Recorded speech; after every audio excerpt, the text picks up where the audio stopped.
You rose and crossed the small room with the practiced step of someone who knows exactly where the threshold meets the floorboards. Your hand found the edge of the shutter, and you slid it open. The wooden frame moved with a low rumble along its track, and the cool morning air came in all at once, carrying the smell of damp earth and flowing water. Outside, the creek that ran behind the workshop moved with a steady hush, its voice never rising above a murmur. A thin mist hung just above the surface, and through it the outlines of the bamboo grove on the far side appeared as a dark green wall, soft and indistinct. You stood there for a few slow breaths, letting the chilled air wake your skin. Then you turned back into the room to begin the small rituals of the morning. In the corner of the room, a clay water jar stood on a low shelf. You lifted the wooden lid, dipped a ladle, and poured cold water into a wash basin. You splashed your face and neck, the shock of it, gentle but clear, and dried yourself with a hand towel that smelled of sun and the faint alkaline scent of lye soap. You folded the towel twice and placed it on the edge of the shelf.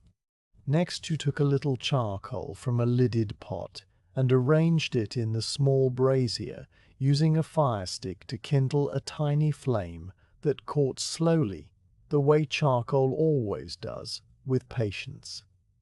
A thread of white smoke rose and curled toward the window before disappearing. You set a kettle over the flame, not because you were in a rush, but because the water would take time to boil, and you liked the sound it would make later, a low hum beneath the stillness of the workshop. Outside the house proper, your workshop stood as a single rectangular building with a steep thatched roof and wide eaves that protected the walls from rain. A stone path connected it to the living quarters, its surface worn smooth by years of passing feet. You walked along it now, your wooden sandals making a light, hollow tapping that the morning absorbed without echo. The workshop door was a sliding panel of cedar and paper, and when you drew it open the interior appeared dim and orderly, the long workbench against one wall, bundles of bamboo leaning in corners, shelves stacked with paper, pots, tools, and coiled lengths of cord, all arranged without fuss. You stepped inside and left the door open so the grey light could filter in. Then you moved to the brazier that lived permanently in this space and lit another small fire. The charcoal caught quickly this time, and soon the familiar smell of warm metal and burning wood dust filled the room. The bamboo grove lay a short walk from the workshop, beyond the strip of vegetable garden and the line of cypress trees that marked the edge of the property. You fetched a length of straw rope and a small saw with a curved blade. Then you walked toward the grove along a path that was more of a suggestion than a road, a thin ribbon of packed earth that wove between ferns and low shrubs. The ferns on either side were heavy with dew, their fronds bowed under the weight of tiny droplets that caught the first hints of daylight and sparkled with a cold silver light. You passed them without disturbing a single drop, your sandals leaving soft impressions in the damp soil. Somewhere above you a crow called twice and then fell silent, as if it too was not yet fully awake. Ahead, the bamboo grove rose up like a congregation of quiet giants. Each calm stood straight and tall, some as thick as your wrist, others broader, their surfaces a deep glossy green marked by pale rings at each node. The leaves at the top formed a canopy that whispered whenever the air stirred, a dry, papery rustle that seemed to come from every direction at once. You entered the grove and stopped to let your eyes adjust to the greener light, a muted underwater glow that filtered down through the many layers of foliage. The ground here was covered in a thick mat of fallen leaves and fibrous sheaths, so your footsteps made almost no sound at all. You stood still for a moment, listening to the grove breathing around you, and then you began to look. Selecting a bamboo comb was a process that required no hurry. You walked slowly among the stalks, letting your gaze travel from the base where the roots clutched the earth to the first high branches where the leaves began. You were looking for culms of a certain age, those that had passed their third year but not yet grown old enough to become brittle. The color told you much. A deep, even green without yellowing meant vigor, while spots of gray or faded patches suggested rot inside. You stopped at one likey stalk and ran your palm along its surface, feeling for irregularities. The skin was smooth and cool, with a faint waxy bloom that came off on your fingertips. You noted the internodes, the sections between the rings, and you measured them with your eye. Long, straight internodes made for good strips later, because there would be fewer nodes to cut around. This one had a node spacing that pleased you. You crouched at the base of the culm and inspected the point where it emerged from the ground. No cracks radiated from the root, no signs of insect boring that would leave tiny holes ringed with fine sawdust. You stood again and looked up the length of it to see if it leaned too far, if any part of the trunk had been scraped by a fallen branch. The stalk was true. You moved on and examined two more culms nearby, comparing the thickness of their walls mentally, remembering which ones had the straightest grain. In the end you chose 3, marking each with a twist of straw around the middle, so you would not confuse them with the others. Then you took the saw from your belt and knelt beside the first chosen stalk. The saw's teeth bit into the green wood with a soft grinding sound that was almost musical. You drew the blade back and forth in short, even strokes, letting the saw do the work while your free hand steadied the culm above the cut. The smell of fresh bamboo rose up, clean and slightly sweet, like cut grass, but milder. Fibers gave way one by one, and after a minute the top of the culm shivered and the whole length began to lean. You guided it down with care, setting it gently onto the ground, so the slender tip came to rest on the bed of fallen leaves without snapping. A few small ants hurried away across the cut surface, their morning disrupted, but you paid them no mind.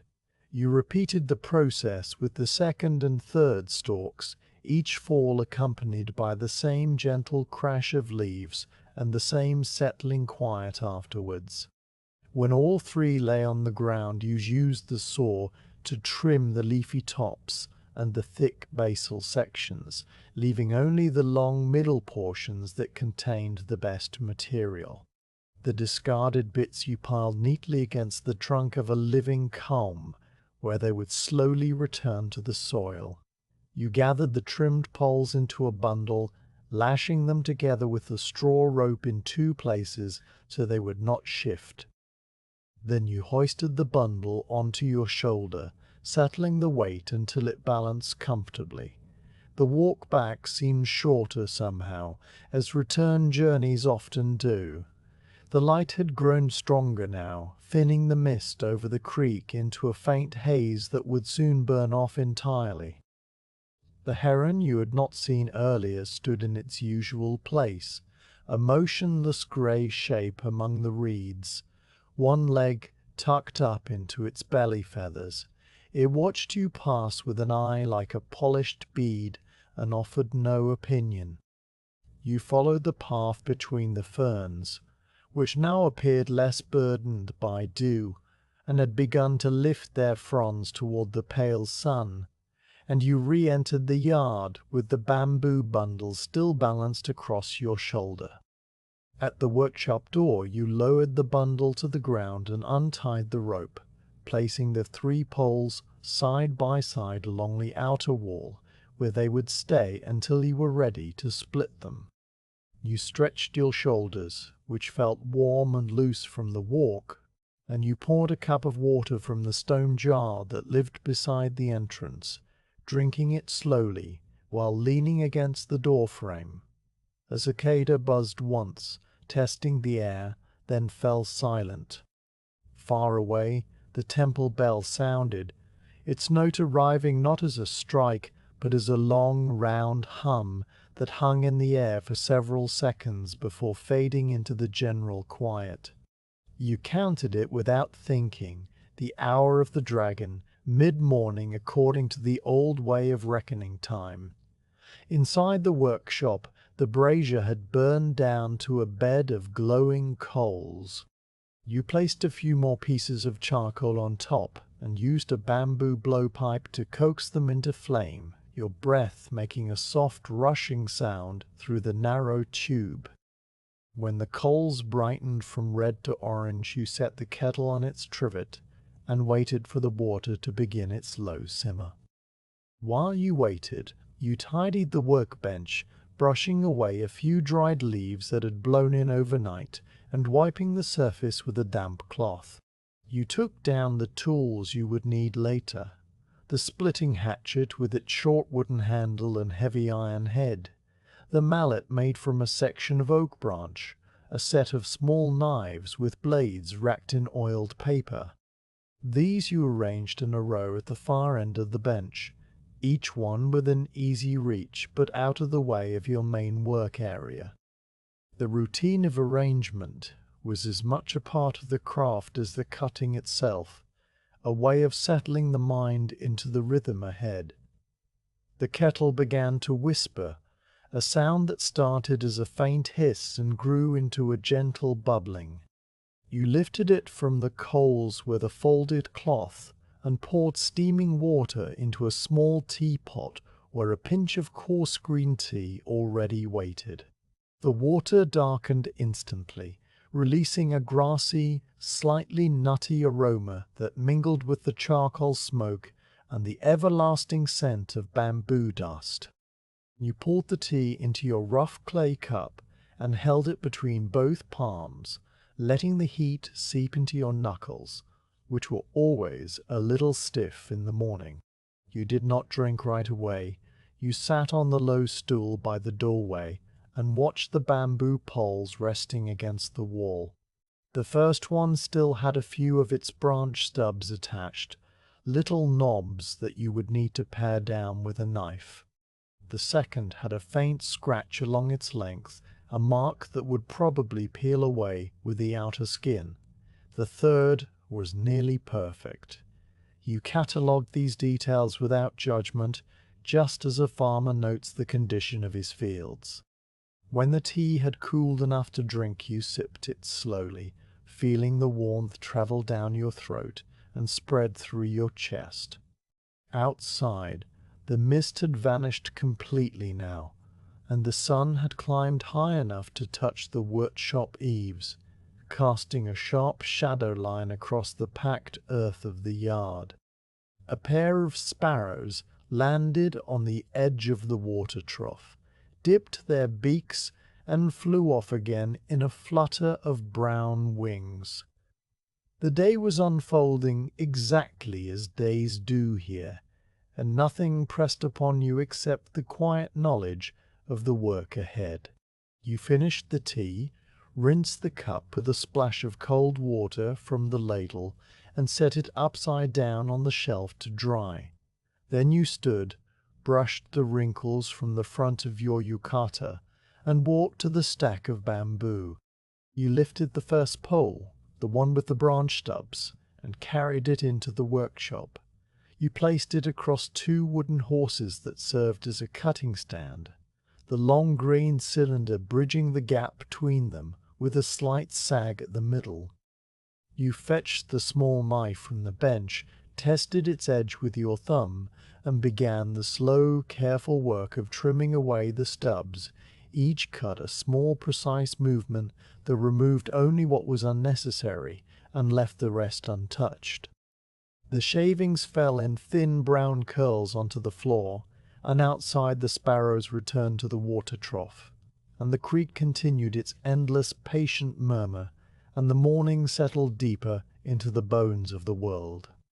You carried the first bamboo pole, the one with the stubs now trimmed smooth, from the cutting stand to the main workbench, and laid it down lengthwise across the worn wooden surface. The bench was a thick slab of cypress darkened by years of oil and handling, its edges softly rounded, its face marked with shallow grooves where blades had slipped and fibers had been stripped. You positioned the pole so that the butt end, the thicker base, rested against the low stop block fixed to the far edge, a simple piece of oak that kept the culm from sliding while you worked. The top end extended past the near edge and hung a little way over, its cut surface a pale green ring with a hole at the center where the hollow core was exposed. Morning light now reached through the open doorway and fell across the bench in a long rectangle, warming the wood and catching the fine dust that floated in the still air. Before any splitting could begin, the surface of the bamboo needed to be cleaned. You fetched a small bucket of water from the stone jar outside and set it beside your stool, then dipped a folded rag into it and wrung out the excess until the cloth was damp, but not dripping. With this cloth you wiped the entire length of the culm, starting at the butt and moving toward the tip with slow, even strokes. The dust of the grove came away easily, a thin grey film that had settled on the green skin during the walk back, and beneath it the natural sheen of the bamboo emerged, a glossy finish with a faint bloom, like the skin of a ripe plum. You turned the pole a quarter turn and wiped again, then another quarter, until you had cleaned the full circumference, and the rag came away showing only a faint green tint from the outer wax. The water in the bucket clouded slightly, and you set the rag aside on the edge of the bench to dry. Now the culm lay clean and ready. You sat on your worn cushion, which was stuffed with buckwheat hulls and had moulded itself over time to the shape of your legs, and you took a moment to settle. Your posture shifted until your spine found its natural straightness, your shoulders dropped, and your hands rested loosely on your thighs. Before you on the bench the bamboo waited, its presence calm and undemanding. You reached for the splitting hatchet, a tool with a short handle of persimmon wood and a heavy iron head that had been forged in the town smithy many years ago.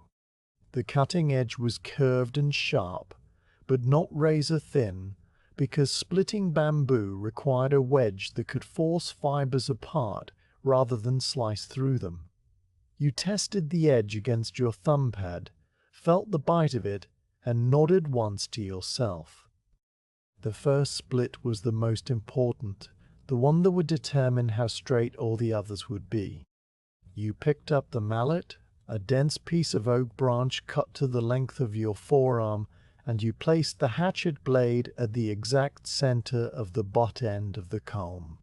The blade's edge aligned with the line of the bamboo's grain, a subtle orientation that you could see if you looked closely, because the fibers ran in faint parallel lines along the length. You held the hatchet steady with your left hand. The handle angled slightly upward so the wedge would enter cleanly, and with your right hand you brought the mallet down in a firm but measured tap. The sound was a dull thock, wood on wood, and the blade sank into the end grain and stopped. You tapped again, slightly harder, and the bamboo answered with a sharp crack as the first split began, a fissure that ran inward along the grain for a handspan and then paused, held by the natural toughness of the fibers. You removed the hatchet, reset it deeper into the notch, and struck once more.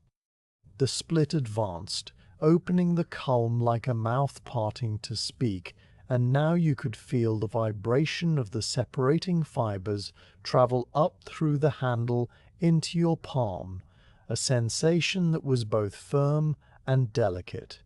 The trick was never to force the split faster than the bamboo wanted to go. The fiber bundles would separate on their own if you gave them time, and rushing only made the split veer off-center and ruin the piece. You tapped again, each stroke spaced by a breath, and the split extended down the length of the pole, the two halves pulling apart with a long, slow, peeling sound that reminded you of paper tearing in a straight line. When the split had travelled all the way to the far end and the pole lay on the bench divided into two equal half-cylinders, you set the hatchet down and lifted the pieces to examine them. The inner walls were pale and clean, with the thin membrane of the inner nodes shining like tracing paper. You set one half aside on the floor and kept the other on the bench. Now you split this half into quarters. You stood the half-cylinder on its curved back, so the flat inner face looked up at you, and you aligned the hatchet blade with the center line of that flat face. The first split had been guided by the natural hollow, but this second split required a surer eye because the piece was less stable. You tapped the blade in gently until it bit, then held the piece with your left hand wrapped around its sides while you struck with the mallet. The crack came more quickly this time, and soon you had two quarter-round pieces, their triangular cross-sections showing the thick outer green skin, the paler inner wood, and the hollow curve where they had once faced the center. You ran a finger along the length of each to check for any wandering of the split, and you found the lines true. The process now became one of subdivision, a rhythm that absorbed your attention completely. Each quarter piece you split again, placing the hatchet at the midpoint of the back curve, and driving the blade through until the piece separated into two narrower strips of roughly equal width. You then split those strips again, and sometimes again, depending on the thickness of the original culm and the intended use for each strip. The pieces grew thinner and more pliable with each pass, their shapes shifting from stiff wedges to flexible slats that bent under their own weight. You worked through the half-cylinder you had begun with, then picked up its mate from the floor and worked through that one too, until the bench was covered with a scattered array of bamboo strips of various widths, some as narrow as your little finger, others broader, like the width of two fingers together.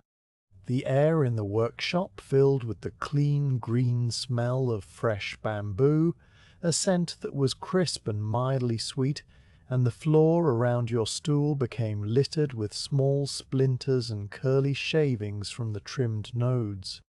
Each strip still bore the ridges of the nodes where the bamboo had once formed its solid rings, and these ridges stood proud from the surface, interrupting the smooth line of the wood. You gathered the strips one by one, and used a short, sharp knife to trim the nodes flat.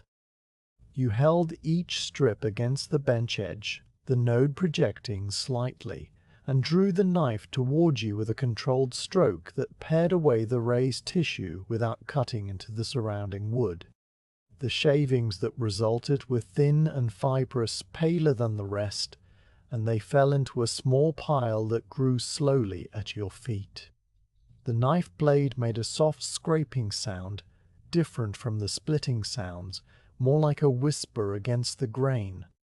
You rotated the strip to address the back side of the node, where the inner ridge had to be smoothed as well, and repeated the motion until the surface was level along the entire length. Your fingers grew accustomed to the minute variations in density, knowing when to apply a little more pressure and when to let the blade glide. By the time you had finished a dozen strips, your hands had settled into a rhythm that required no conscious thought, and your mind drifted in a calm, unhurried space.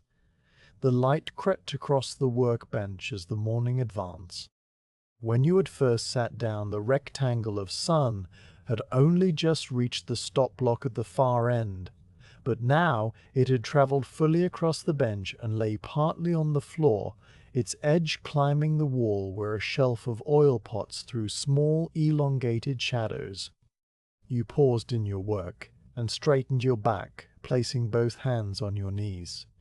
Your neck felt a pleasant tiredness from looking down, and you rolled your head gently from side to side to loosen it. Outside, the sparrows that nested under the eaves had begun a low, constant chittering, a sound like many small pebbles being stirred in a bowl. You listened to them without moving, and after a while you realized your tea had cooled long ago in its cup. You reached for the cup, which sat on the corner of the bench near the wall, and brought it to your lips. The tea was lukewarm, the bitterness more pronounced now that the heat had gone, but you drank it anyway, the liquid wetting your throat after the dry work of bamboo dust. You held the empty cup in your lap for a moment, looking at the arrangement of strips on the bench.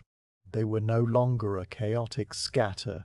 Unconsciously, you had begun to sort them as you worked, placing the broader strips in one group near the stop block, the medium ones in the middle, and the narrowest, most flexible strips in a smaller pile beside your right hand. The sorting was not strict, because later you would select strips for each part of the lantern frame based on the specific curve they needed to hold, but the rough order pleased your sense of tidiness. You set the cup aside and leaned forward again. There remained the matter of the strips with stubborn node ridges. Some nodes were thicker than others, especially those from the lower sections of the culm, and they required a second pass with the knife. You took up one such strip, a medium-width piece that still had a slight bump on its outer face, and you worked the knife back and forth with very short strokes, not cutting, but burnishing the high spot until it was seeded to match the surrounding plane. The motion was almost like sanding, except the knife's edge did the work of compressed fibers. The smell of the bamboo changed subtly when you did this, becoming warmer and more akin to toasted grain. You noted it without comment and moved on to the next strip. When the last node had been smoothed, you had before you a collection of clean, straight strips, ready for the next stage. But they were not yet uniform in flexibility. The outer green skin still clung to each strip, and that skin was stiff and impermeable, resisting both bending and glue. That removal would come later, in its own time. For now, you simply needed to keep the strips from drying too quickly and becoming brittle. You rose from the cushion, your knees making a soft popping sound, and you gathered the strips into a bundle that you wrapped loosely in a damp cloth taken from the bucket. You set this bundle on the shelf where it would stay moist and pliable until you were ready for it. The leftover pieces, the offcuts and node shavings, you swept from the bench into your palm and carried to the kindling box beside the brazier, because dry bamboo splinters made excellent fire starters for the morning charcoal. The workshop felt different now than it had at dawn. The light had taken on a fuller, whiter quality, and the shadows were sharper. The heat of the day had not yet built, but the promise of it was there, in the way the breeze through the doorway had grown softer and less frequent. You stepped outside for a moment, leaving your sandals at the threshold, and stood barefoot on the packed earth. The sun was well above the cypress trees now, and the creek sparkled where its surface caught the light. A small brown frog sat on a flat stone at the water's edge, its throat pulsing gently, and it did not jump when you looked at it. You stood there without a purpose other than to feel the ground under your feet and the air on your face, and when you turned back inside, your body felt refreshed in the way that only a brief pause can provide. You sat down again at the bench, not to split more bamboo because you had processed the entire first pole, but to prepare the tools for the afternoon's work. The hatchet blade needed a touch of oil to guard against rust from the damp morning air, so you took the small bottle of camellia oil from the shelf, poured a single drop onto a cloth, and wiped it along the cutting edge. The metal darkened slightly, drinking the oil, and you rubbed the surface until it shone with a dull gleam. The mallet you simply dusted off with your palm, and the various knives you inspected one by one, testing their edges and setting aside two that would need a few passes on the whetstone later. All of this you did with the same unrushed attention that you gave to the bamboo, because caring for tools was simply another part of the work, not separate from it, but woven into the same fabric of the day. By now the temple bell had sounded again, its note traveling across the fields and through the open door, marking the hour of the snake. You did not count the strikes consciously, but somewhere inside you registered that the morning had passed and the long middle of the day was approaching. Your stomach offered a small, quiet reminder of its emptiness, and you decided it was time to eat the rice and pickles that waited in the house. You washed your hands in the bucket, the water now cool and slightly cloudy with bamboo dust, and dried them on the front of your apron. You slid the workshop door partially closed to keep out any curious animals, though none ever came, and you walked back along the stone path toward the living quarters. The sparrows fell silent as you passed, then resumed their chattering behind you, and the creek continued its low murmur as it had all morning, and would all afternoon and into the night. You returned to the workshop after the midday rice with your body quiet and your mind settled. The pause had been simple, a bowl of warm grains topped with pickled radish and a cup of cool barley tea taken in the shade of the living quarters, where the paper screens glowed with diffused light and a single cicada buzzed its long, rattling drone from the cypress tree. Now the sun stood directly overhead, and the yard outside the workshop door had lost its shadows almost entirely. The packed earth bleached pale, the water trough reflecting the sky like a piece of broken mirror. You slid the door fully open to let the heat escape, then walked to the shelf where the bundle of bamboo strips waited, still wrapped in its damp cloth. The cloth had done its work. The strips felt cool and slightly pliable to the touch, their surfaces darkened by retained moisture. You carried the bundle to the bench, untied the cord, and spread the strips in a loose fan across the wood, each piece a long blade of potential. The outer skin, the green layer that shone with the glossy bloom of the living comb, had to come off. This skin was rich in silica and wax, and it repelled both moisture and paste, making it impossible to glue paper to later. It also resisted bending, forcing the strip to spring back when you tried to curve it, and a lantern frame required ribs that would hold their arc without fighting the hand. You took up the first strip, a medium-width piece that would become one of the vertical ribs, and you laid it flat on the bench with the green side facing up. You selected the small knife with the curved blade, the one you used exclusively for this task, because its edge had been sharpened at a low angle that could slip beneath the skin without biting too deeply into the pale wood. The handle was worn dark, where your thumb had rested 1,000 times before. Peeling the skin was a motion that began slowly and then sustained itself.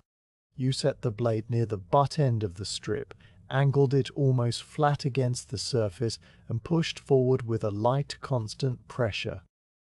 The steel found the natural boundary between the green cortex and the lighter fiber layers, and a thin translucent ribbon lifted away, curling upward like a wood shaving, but finer, softer. The skin peeled in strips as wide as your knife allowed, sometimes coming away in a continuous ribbon that ran the length of the strip, sometimes breaking at a node where the fibers had grown denser and more interwoven. When a break occurred, you simply repositioned the blade and started again from the other side of the node, your fingers never hurrying. The smell that rose from the exposed inner wood was milder now than the raw green scent of splitting, more like dry straw or fresh linen. You peeled the first strip entirely on its outer face, then rotated it to address the edges where a thin green line remained, then turned it over to check the inner face, which was already pale and required only a light scraping to remove the papery membrane that had once faced the hollow core. When you finished, the strip lay on the bench transformed from a glossy green slat into a matte cream-colored wand, its surface smooth and faintly velvety to the touch. You set the finished strip aside on a clean section of the bench and picked up the next one. This one was narrower, intended perhaps for the top ring or a small decorative element, and the skin clung more tenaciously because the strip was thinner and the blade had less room to find its angle. You adjusted your grip, pinning the strip with your left forefinger, while the knife traveled in short, exact strokes. The ribbon of green came away in fragments this time, small translucent flakes that drifted onto the bench like shed insect wings. You worked through the entire bundle methodically, moving from the broad strips to the narrow ones, then back to a few that you had set aside because their nodes required extra attention. At the nodes, the skin thickened and became almost woody, and you had to use the very tip of the blade to worry it loose without gouging the wood beneath. Each node took time, and you gave it that time, breathing evenly, and letting the morning's accumulated patience carry you forward. As the pile of strips grew, the pile of green peelings beside the bench grew as well, a small mound of curling, translucent material that caught the light and looked briefly like a heap of discarded dragon scales. Later you would sweep these into the kindling box too, because they burned quickly with a bright crackling flame, useful for starting the brazier on damp mornings. But for now, they simply accumulated, a record of small actions repeated many times. The workshop was warm, and the sweat on your brow dried almost as soon as it formed. You paused once to wipe your face with your sleeve, the cotton soft and absorbent, and then you continued. When the last strip had been peeled and scraped and laid with the others, you stood and stretched your arms overhead, feeling the pull across your back and shoulders. The strips now looked uniform in color, a pale ivory that varied only slightly from piece to piece depending on the age of the bamboo and its position on the original comb. They were still stiff, though, still holding the memory of straightness. To make them pliable enough to bend into the circles and arcs of a lantern frame, they needed to be soaked.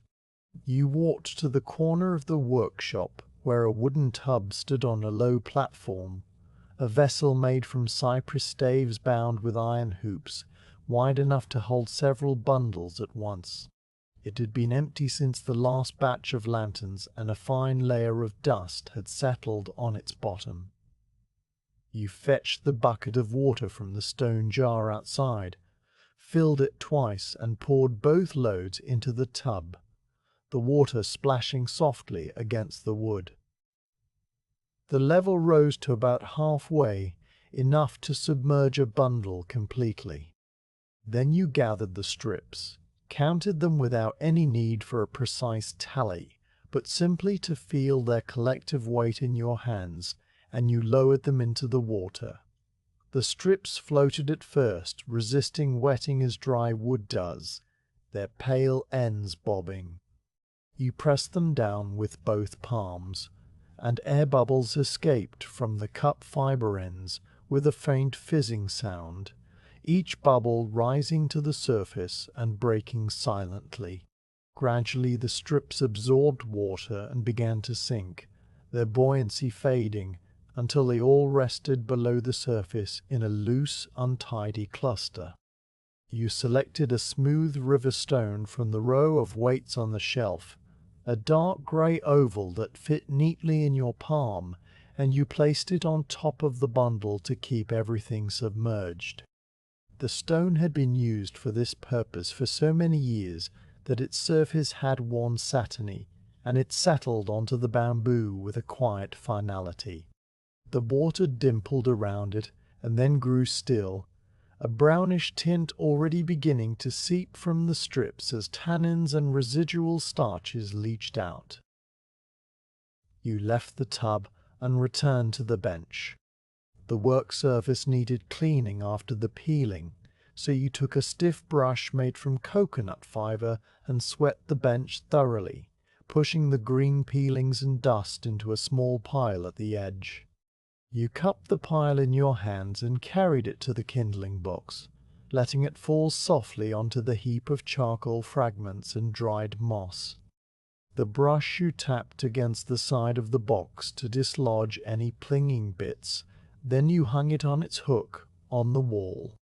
Next you dampened the cloth you'd used earlier and wiped down the bench, removing the last traces of green stain until the dark cypress surface showed only its own natural grain. The cloth you rinsed in the remaining bucket water wrung out and spread over the edge of the tub to dry.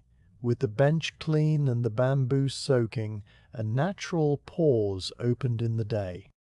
You did not rush to fill it, but instead allowed your attention to drift toward the small maintenance tasks that kept the workshop in order. You noticed that the hinge of your main storage chest, a large wooden box where finished lanterns and expensive papers were kept safe from mice and moisture, had begun to squeak slightly when opened.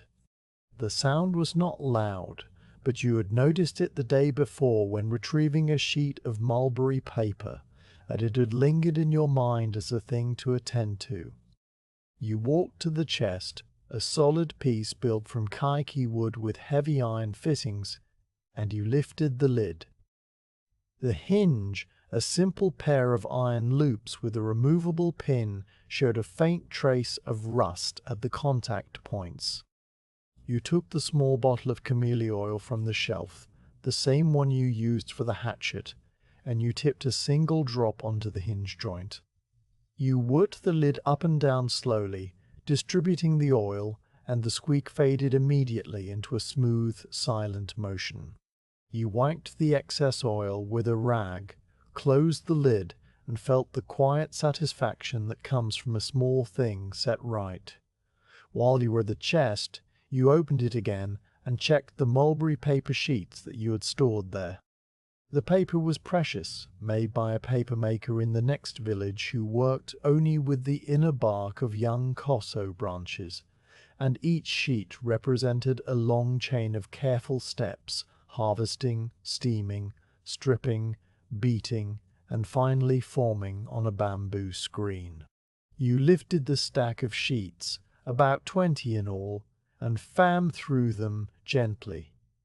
The paper was uniform in color, a soft natural white with a slight sheen on one side where it had been pressed against the drying board. No wrinkles, no tears, no signs of damp or insect nibbling. The sheets were flat and crisp, their edges straight, their texture smooth enough that a brush would glide across them without catching. You returned them to the chest, laid the protective cloth over the top, and closed the lid again. The hinge made no sound at all. The inspection of the paper reminded you that the rafters of the workshop held a few sheets that you had hung earlier in the week to condition them to the ambient humidity because paper that was too dry could crack when pasted onto a frame. You looked up. The sheets hung from thin bamboo rods suspended between two beams, their lower edges barely swaying in the almost imperceptible air current that moved through the open door. The light from outside shone through them, revealing the fine network of fibers within, each sheet a delicate lace of kozo threads that crisscrossed and overlapped like frost on a winter window. You reached up and touched the nearest sheet with the back of your hand, feeling its temperature and its slight coolness. It was dry but not brittle, pliant but not limp. Satisfied, you left the sheets where they were and turned your attention back to the soaking tub. The water had darkened noticeably now, taking on the color of weak tea, and the strips were entirely submerged beneath the river stone. You knelt beside the tub and dipped your hand into the water, which was cool and still. You lifted one strip part way out to test its flexibility. It bent easily, curving into a soft U shape without springing back. The fibers relaxed and willing. You pushed it under again and replaced the stone. The soaking would continue for a while longer, because the best results came when the bamboo had absorbed water evenly all the way to its core, and that took time. You could leave it until late afternoon, and the strips would be perfect for bending. You wiped your wet hand on your apron and stood. The workshop floor caught your eye. Though you had swept the bench, the floor around your stool had collected its own share of debris, splinters, tiny fragments of green skin, dust that had drifted down from the rafters over the course of the morning. You fetched the long-handled broom from the corner, a tool with a head made of rice straw bound to a bamboo pole, and you began to sweep. The motion was wide and unhurried, the straw bristles whispering across the wooden floorboards. You started near the doorway and worked inward, gathering the debris into a line that advanced toward the back wall. The dust rose slightly, caught the sunlight, and turned into a slow-moving cloud of gold. You swept steadily, covering every section, lifting the broom to tap loose any stubborn bits caught between the boards. When you had gathered a small pile of sweepings at the far end of the room, you used a flat wooden dustpan to collect it and carried it outside to the compost heap behind the vegetable garden. The sweepings would break down with the kitchen scraps and fallen leaves, returning to earth over the course of the seasons. Back inside, the workshop now felt completely refreshed, the air clean and the surfaces clear. The soaking tub sat in its corner, the stone a dark island in the tea-colored water.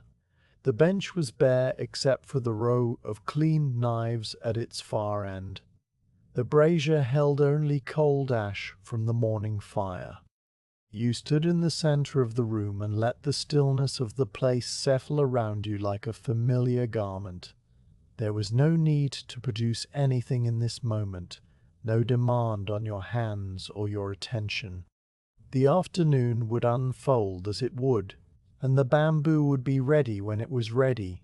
You walked to the doorway and leaned against the frame, looking out across the yard.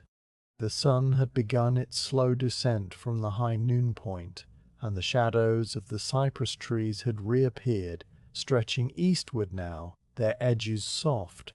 The heron that often stood in the creek was absent today, but a pair of dragonflies hovered above the water trough, their translucent wings catching the light in quick flashes of blue and green. A light breeze moved through the bamboo grove beyond, and the dry rustle of the leaves reached you as a gentle susurrus, a sound so constant and so quiet that it was almost silence itself. You breathed the warm air, and the workshop breathed with you, the strips soaking peacefully in their tub, the paper waiting in its chest, the tools resting in their places, and the long afternoon spreading out ahead with nothing to disturb its calm. The afternoon had grown heavy with the kind of warmth that makes the air itself seem to slow. When you finally returned to the soaking tub, the light through the doorway had shifted into a deeper gold, and the water in the tub had taken on the color of strong tea. You knelt beside it and lifted the river stone away, setting it on the floor with a soft, solid click. Beneath the surface, the bamboo strips rested in a loose, quiet tangle, their pale lengths now fully saturated and bending easily when you moved the water with your fingers. You drew out one strip, then another, letting the excess water drip back into the tub before laying each on a clean cloth spread across the floor. The strips were transformed. They draped over your hand like wet leather, their fibers relaxed and willing, and when you lifted one by its end, it curved into a gentle arc under its own weight without the slightest spring. They were ready. You carried the damp bundle to the workbench and spread the strips in a neat row, sorted by length and width. Among them you searched for the piece that would become the top ring. It needed to be long enough to form a circle of the correct diameter, a measurement you knew by heart and by the template you had used 1,000 times before, a span slightly wider than the spread of your hand from thumb to little finger. It needed to be free of any short grain around the nodes that might snap when bent into a tight curve. You ran your thumb along several candidates, feeling for hidden irregularities, and at last chose a strip of medium width and exceptional smoothness, its fibers aligned in long straight lines that promised strength and flexibility. You set this strip aside on the driest part of the bench, and returned the rest of the wet strips to the damp cloth so they would not lose their pliability while you worked. Bending the ring began with an act of patience. You held the strip with both hands near its middle and applied a slow, steady pressure with your thumbs, working outward toward the ends. The bamboo protested at first with a faint creaking sound, not a crack, but the noise of inner fibers adjusting to a new shape. You increased the curve by small degrees, moving your hands along the length and flexing the strip over and over until it began to hold a circular form rather than straighten when released. The motion was almost like kneading, a gentle persuasion that coaxed the wood into forgetting its time as a tall, straight stalk in the grove. Gradually, the strip became a loose coil, then a true circle when you brought the two ends together. They overlapped by about the width of your thumb, the cut surfaces meeting cleanly because you had trimmed them square earlier without knowing exactly which strip would become the ring. To secure the overlap, you needed cord, and for cord you used paper. You took a small scrap of mulberry paper from the off-cut box, a piece about the length of your forearm and the width of 2 fingers, and you moistened your palms lightly from the water bucket. You laid the paper strip flat and began to twist it from one end, rolling it between your thumb and forefinger. The paper fibers tightened and compressed, the strip narrowing and lengthening until it became a thin, strong cord with a faint sheen. You twisted until the entire length had been converted, then you doubled it over and twisted again for extra strength. The result was a pale, slightly fuzzy cord that would grip the bamboo without slipping, and when dry, it would harden to a firm hold. You set the cord aside within easy reach and picked up the bent ring, holding it with the overlapped ends pinched between your left thumb and forefinger.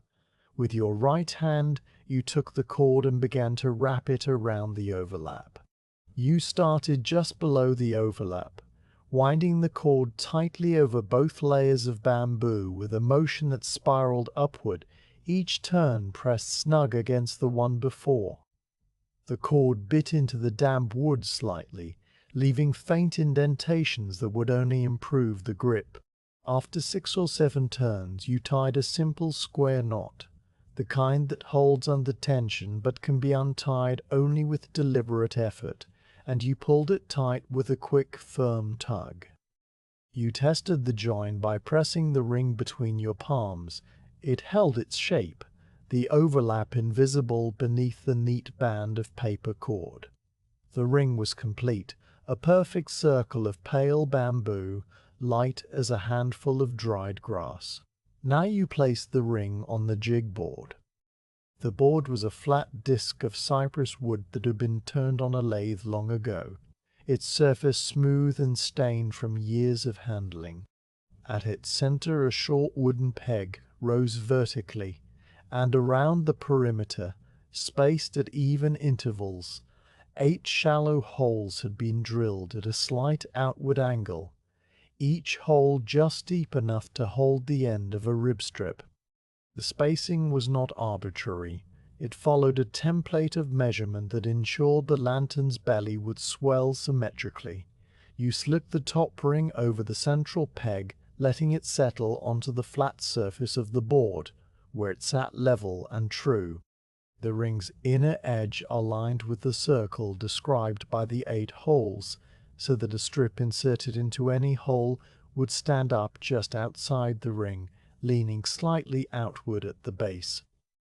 You returned to the damp cloth and selected 8 strips for the ribs, each about the length of your arm and of similar width, though a little variation in thickness was acceptable because the frame would find its own balance when assembled.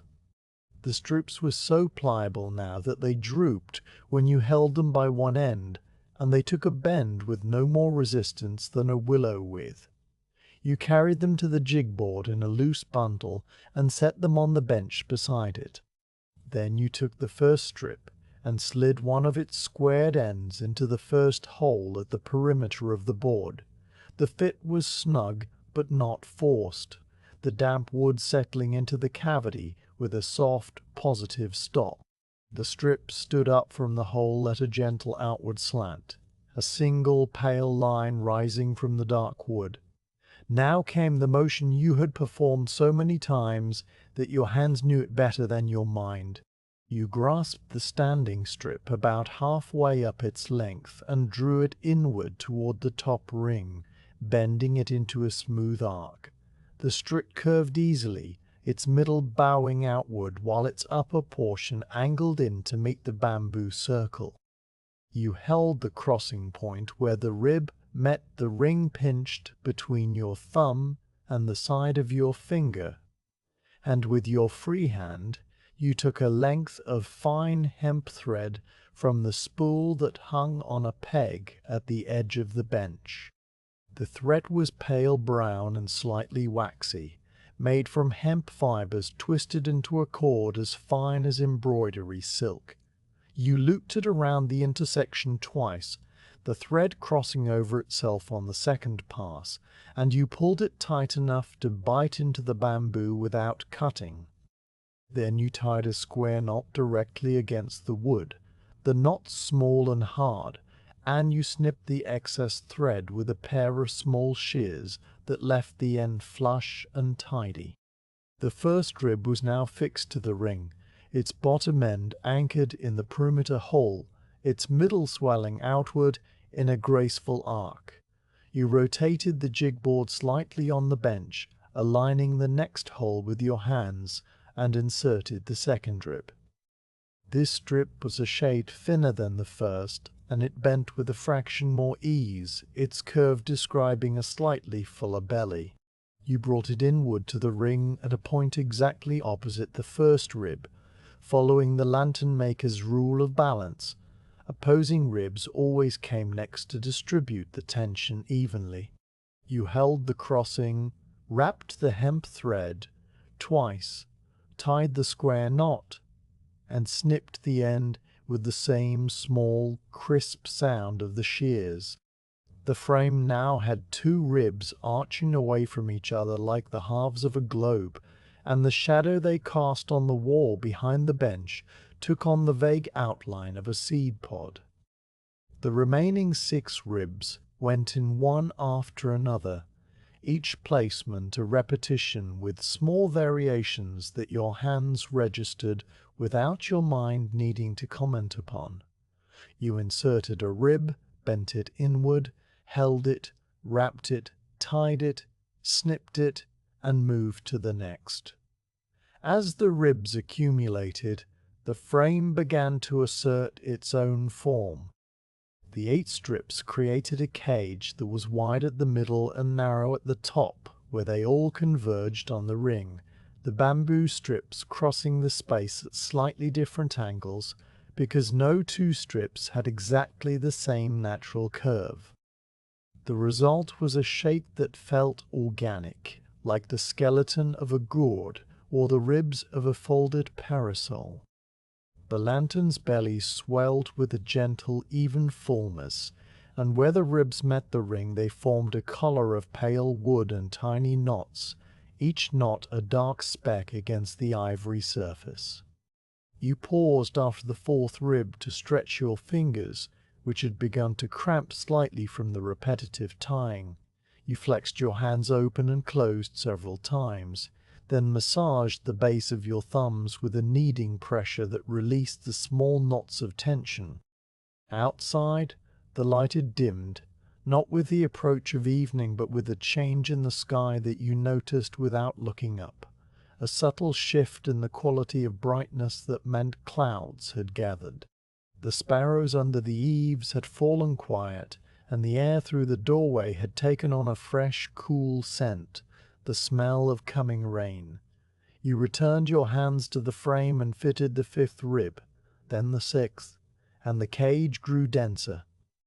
By the time you tied off the 8th rib, the frame stood complete on the jig board like a strange and delicate vessel, its top ring encircled by the tight cluster of knots, its ribs sweeping outward and downward in 8 even lines.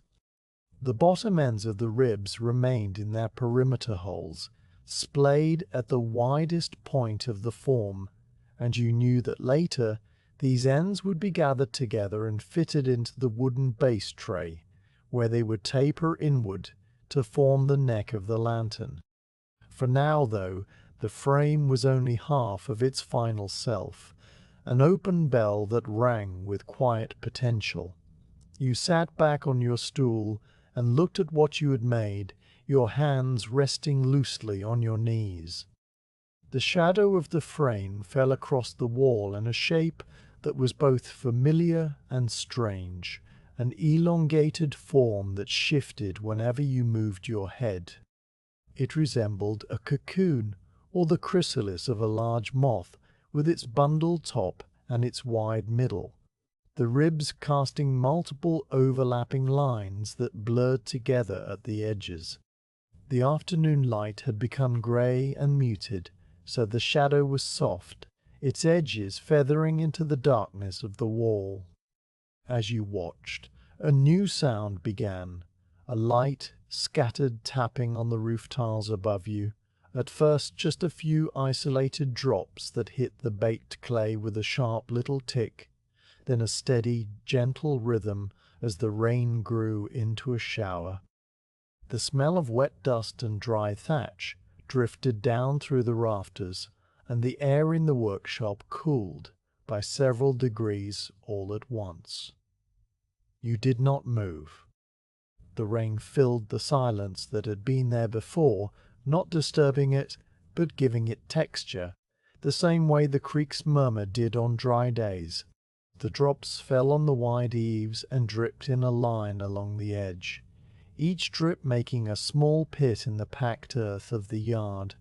Inside the workshop, the frame sat on the bench, the bamboo still damp and dark at the knots, and you sat beside it, listening. The rain would pass, as rains always did, and when it passed you would check the frame for any rib that had shifted or any knot that had loosened. But for now, there was nothing that needed doing except to be still and let the rain speak its quiet sentences on the roof.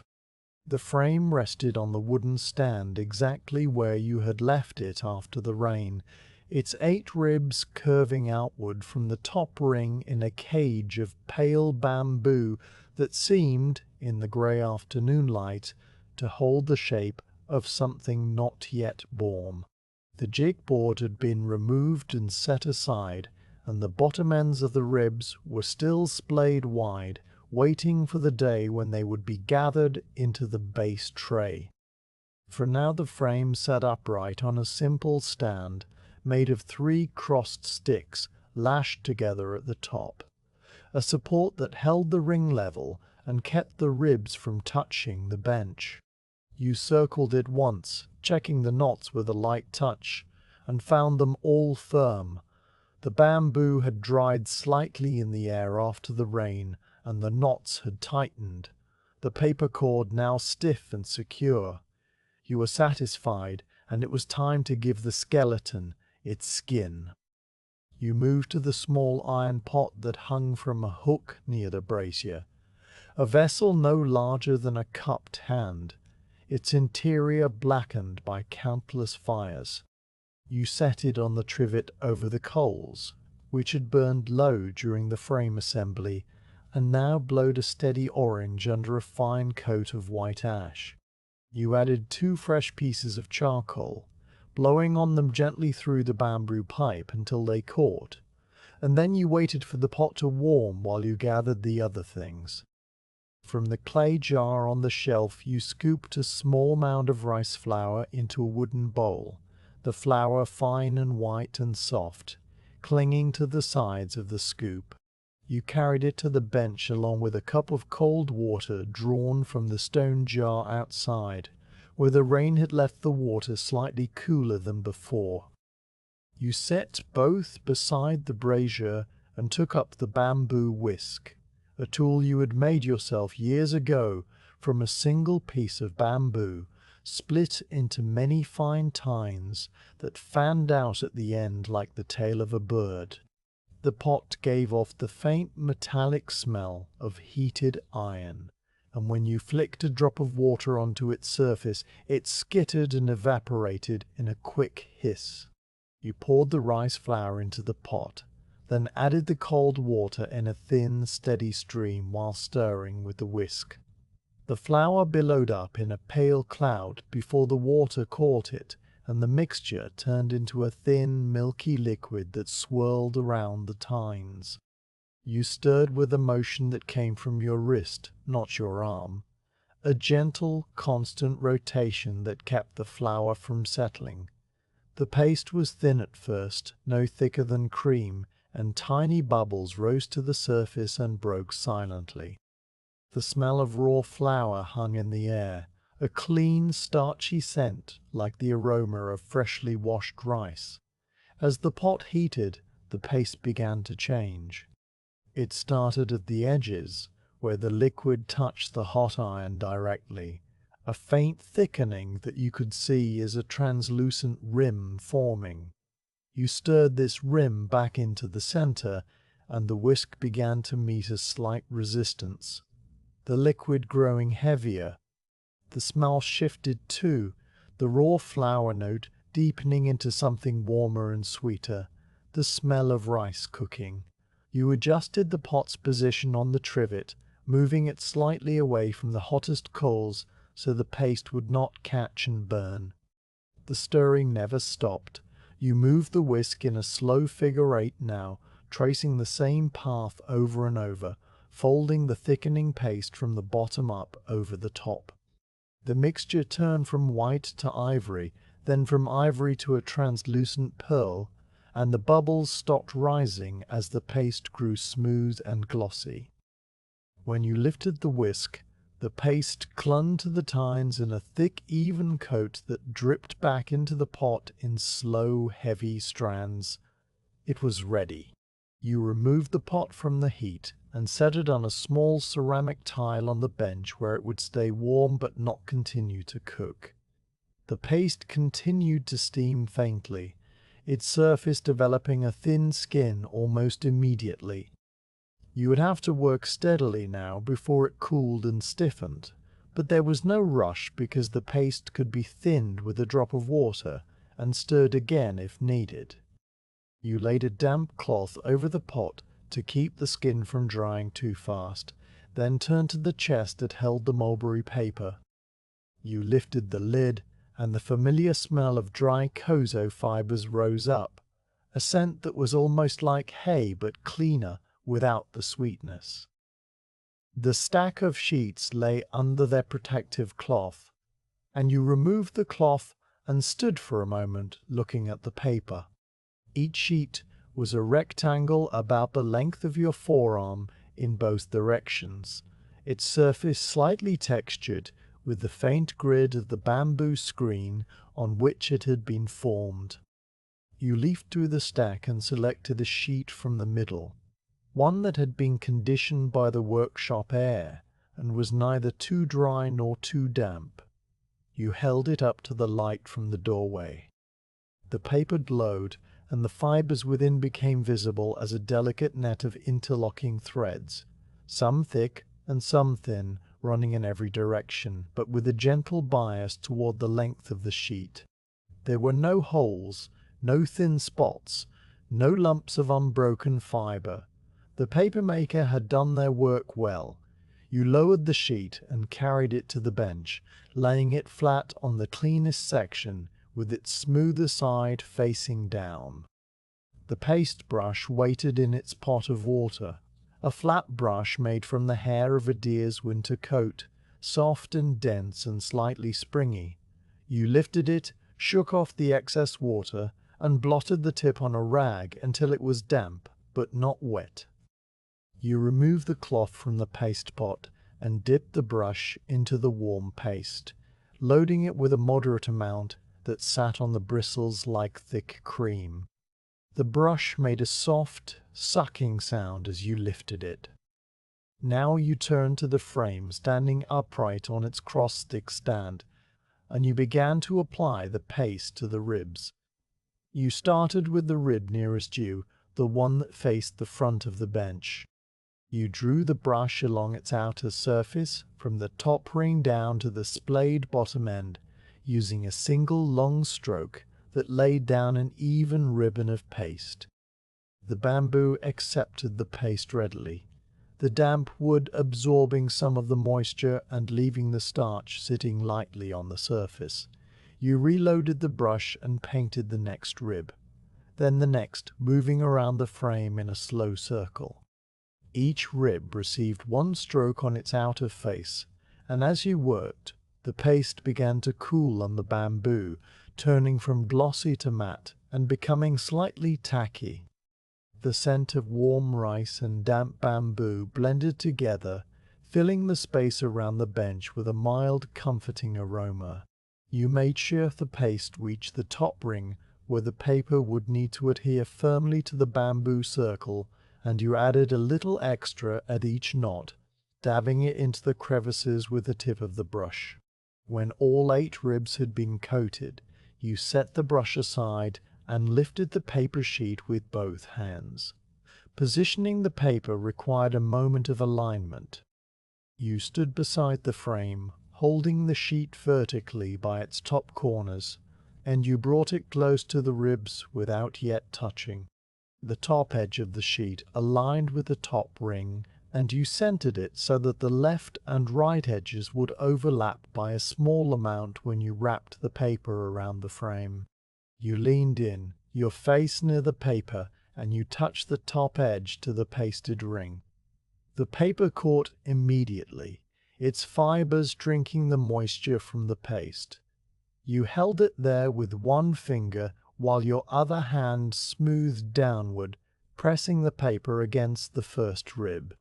The contact was soft at first, just enough to make the paper adhere, and then you increased the pressure gradually, using the flat of your palm to press the sheet onto the bamboo strip. The paper molded itself around the rib, conforming to its slight curve, and the paste underneath spread slightly, darkening the paper in a fine line that traced the bone beneath. You worked outward from that first rib, moving your hands in slow, sweeping motions. Your left hand held the unapplied portion of the sheet away from the frame so it would not stick prematurely, while your right hand pressed and smoothed from rib to rib. The paper followed the curve of the frame's belly, sinking into the hollows between the ribs and rising over their ridges, so that the skeleton began to show through as a pattern of pale lines beneath the translucent surface. At the midpoint of the frame, where the ribs swelled outward the most, the paper had to stretch slightly to cover the girth, and you paused to let it settle, running your palm gently in circles to distribute the tension. The fibers adjusted without tearing, the kozo paper forgiving and strong, and the paper laid itself down onto the paste with the quiet compliance of a leaf settling on still water. When you reached the far side of the frame, you had covered all 8 ribs, and the spaces between them, and the sheet wrapped around the entire circumference. The 2 edges met at the starting point, overlapping by the width of a finger. You ran a thin line of fresh paste along the underlapping edge using the tip of the brush, then pressed the overlapping edge down, smoothing it with your thumb until the seam became nearly invisible. The paper now enclosed the frame in a continuous cylinder, its bottom edge hanging a little below the splayed rib ends, its top edge flush with the ring. But the skin was not yet perfect. As you stepped back, you saw small bubbles trapped between the paper and the bamboo, tiny raised pockets where the paste had not fully contacted the sheet. These were normal, and you dealt with them one by one. You used the pad of your thumb to press each bubble toward the nearest rib, guiding the trapped air out through the seam between paper and wood. The bubbles moved reluctantly at first, then gave way and disappeared, leaving the paper flat and smooth. Next you addressed the wrinkles, a few fine creases that had formed near the top ring where the paper had bunched slightly during the wrapping. You moistened your fingertip with a drop of water and worked the creases outward, the moisture relaxing the fibers enough to let them flatten. The wrinkles eased away, and the paper round the ring became as smooth as the rest. You spent a long time on this smoothing, your hands moving over the entire surface of the lantern with a gentle, repetitive attention. You found a spot near the bottom where the paper had lifted slightly from a rib, and you applied a dab of paste under it with the tip of a small wooden spatula before pressing it down again. You found another spot where a stray fiber from the paper surface had caught a speck of dust, and you lifted it away with the point of a needle. All the while the paper continued to conform to the frame, the moisture of the paste gradually evaporating and the sheet shrinking ever so slightly, tightening over the ribs like a drum skin. The lantern was no longer a skeleton. It had become a body, a soft white cylinder that glowed faintly even without a candle inside. You straightened your back and let out a breath you had not been aware of holding. The workshop around you had grown dimmer, the clouds outside thickening toward evening, and the rain had returned as a fine drizzle that made no sound on the roof, but filled the air with a cool, wet haze. You washed your hands in the bucket, the paste rinsing away easily, and you dried them on your apron. Then you lifted the lantern, stand and all, and carried it to a hook in the ceiling near the door, where it could hang and dry in the moving air. You looped a cord around the top ring and suspended the lantern so it hung free, turning slowly in the almost imperceptible draft. The paper looked different now that it was hanging.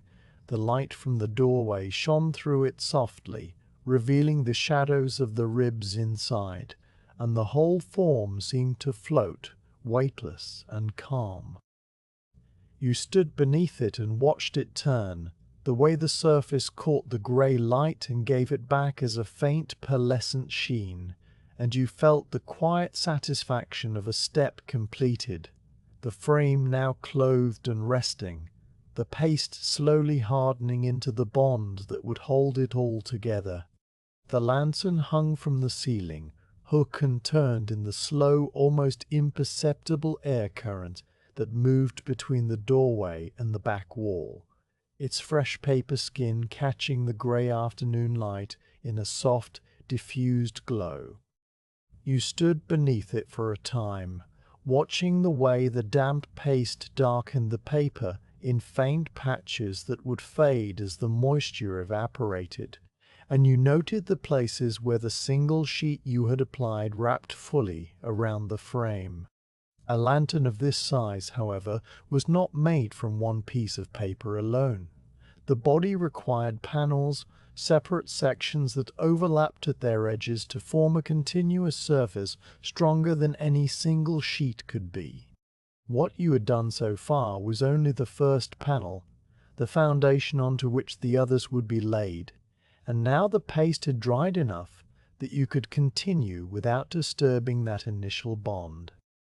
You lowered the lantern carefully from the hook, cradling its belly in one palm while your other hand unhooked the cord. The paper felt cool and slightly firm now, the paste beneath it having set to a tacky, resilient grip that held the sheet snug against the ribs. You carried the lantern back to the bench, where the stand of crossed sticks waited, and you settled the frame onto it, so that the top ring rested level and the ribs hung free. You rotated the stand slowly, examining the surface you had created. The first panel covered roughly half the circumference, its edges vertical and straight, marking the boundaries where the next sheet would begin. You had left these edges unsealed, knowing that an overlap was needed to create a seamless join, and now you prepared to extend the skin across the remaining ribs. The paste pot had cooled while the first panel dried, a thin skin forming across its surface like the film on cooled congee. You lifted this skin with the tip of the spatula and discarded it in the scrap box, then added a few drops of water from the cup and stirred with the bamboo whisk. The paste loosened, its consistency returning to that of warm cream, and you set the pot on the brazier's warming trivet to bring it gently back to working temperature. While it warmed, you selected the next sheet of mulberry paper from the chest. This one slightly narrower than the first because the gap it needed to cover was smaller, the remaining arc of the frame measuring less than a full half circle. You held the sheet to the light as you had before, checking its integrity, and you noted with approval the same even distribution of fibers, the same absence of holes or thin spots. You laid it on the bench with its smoother side down, ready to receive paste. The brush was still pliable, its deer-hair bristles holding a residual dampness from the earlier work. You dipped it into the warmed paste, this time taking a slightly smaller load, because the narrow panel would require less adhesive along its central portion. You began at the top ring, painting a thin, even coat of paste along the bamboo circle between the two exposed ribs that flanked the gap. Then you moved downward, stroking each bare rib with the same steady, unhurried motion you had used before, the paste sinking into the damp bamboo and glistening briefly before dulling. The ribs that already bore the first paper panel received only a narrow line of paste along their outer edges, exactly where the new sheet would overlap. You measured this overlap carefully, applying paste with the tip of the brush so that the adhesive band was no wider than a grain of rice. Too much paste would squeeze out from under the seam and mar the surface. Too little would fail to hold, and the seam would lift as the paper dried and tightened. The width of a rice grain was the measure you had learned through long practice, a distance your hands now judged automatically. When the pasting was complete, you lifted the second sheet with both hands and brought it to the frame. You aligned its top edge with the top ring, as before, and you positioned its left edge so that it would overlay the right edge of the first panel by that same rice grain width. The two sheets met with a faint, almost magnetic attraction, the wet paste on the underlapping edge gripping the new paper instantly. You pressed the top corner into place with your thumb and then began to smooth the sheet downward, your palm moving in a steady, flat sweep that pushed the paper onto the ribs and into the hollows between them. The new sheet joined the first at the overlap, and the seam became visible only as a slight thickening, a hairline ridge that you knew would recede as the paste dried and the paper contracted. The smoothing required more attention now because the second panel had to align perfectly with the first at both the top and bottom edges. You paused frequently to step back and check the line, your eye tracing the horizontal boundary where the two sheets met the ring. A misalignment of even the thickness of a thread would be visible later when the lantern was lit, the shadow of the uneven edge cast against the inner paper. You found a spot where the bottom edge of the new sheet hung slightly lower than the first, and you lifted it gently, repositioning it with the tips of your fingers before pressing it down again. The adjustment was minor, but it mattered, and you made it without frustration, simply as part of the work. With the second panel in place, the lantern now had 2/3 of its surface covered. You rotated the stand and inspected the remaining gap, a narrow vertical strip where the bare ribs still showed through, the pale bamboo contrasting with the creamy paper. This final panel would be the narrowest of all, a strip no wider than your hand that would close the cylinder completely. You cut a piece of paper to fit from the offcuts you kept in a flat box beneath the bench, using a small knife and a straight edge made of cherry wood. The cut was clean, the fibers parting under the sharp blade without tearing, and you pasted the strip and applied it with the same careful attention to overlap. When this last strip was smoothed into place, the lantern's body was entirely enclosed, a continuous paper cylinder that wrapped the bamboo frame in an unbroken skin. The three seams ran vertically from top to bottom, their overlap so fine that your finger could barely detect them as it passed over the surface. Now came the work of the bone folder. This tool was a smooth, flat spatula carved from the rib of a deer, its edge rounded and polished by years of use. You took it from the tool row and held it lightly, feeling its cool, dense weight. The bone folder was used to burnish the seams, pressing the overlapping fibers together so that they bonded completely and the seam became as strong as the paper itself. You started at the top ring, placing the folder's edge along the first seam and drawing it downward with a firm, even pressure. The motion was slow and deliberate, the bone sliding over the paper with a soft, almost inaudible hiss. Beneath the folder, the paste spread microscopically, filling the tiny gaps between the overlapping fibers, and the seam flattened, its ridge diminishing until it was nearly flush with the surrounding surface. You burnished each seam 3 times, the first pass to set the bond, the second to smooth any remaining unevenness, and the third to polish the paper to a uniform sheen.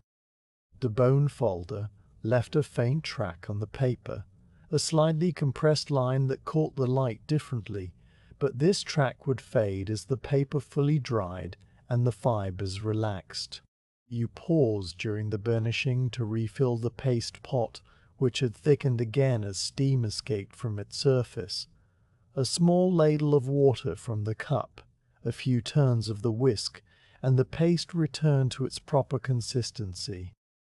The rhythm of the work had by now settled into your body, a gentle repetition that required no active thought.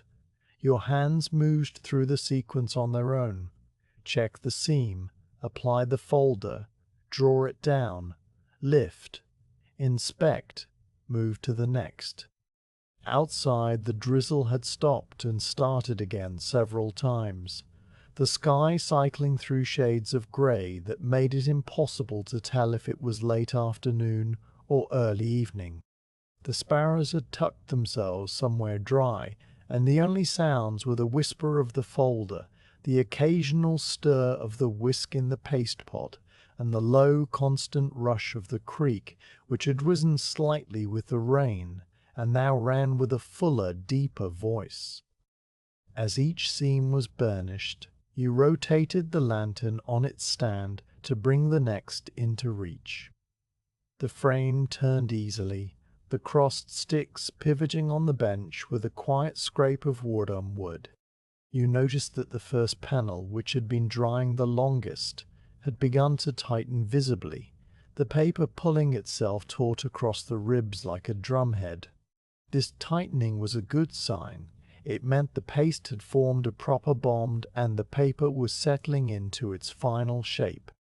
The ribs beneath pushed outward against the skin, creating subtle vertical ridges that gave the lantern surface a gentle organic texture, not perfectly smooth, but alive with the memory of the bamboo's curves. You ran your palm over these ridges and felt the slight undulation, a topography as familiar as the grain of the bench itself. When the 3 seams had been burnished to your satisfaction, you turned your attention to the top and bottom edges of the paper. At the top ring, the paper extended a finger's width beyond the bamboo circle, a raw edge that would later be folded over and pasted down to create a clean, reinforced lip. At the bottom, the paper hung below the splayed rib ends in an uneven fringe that would be trimmed once the base tray was fitted.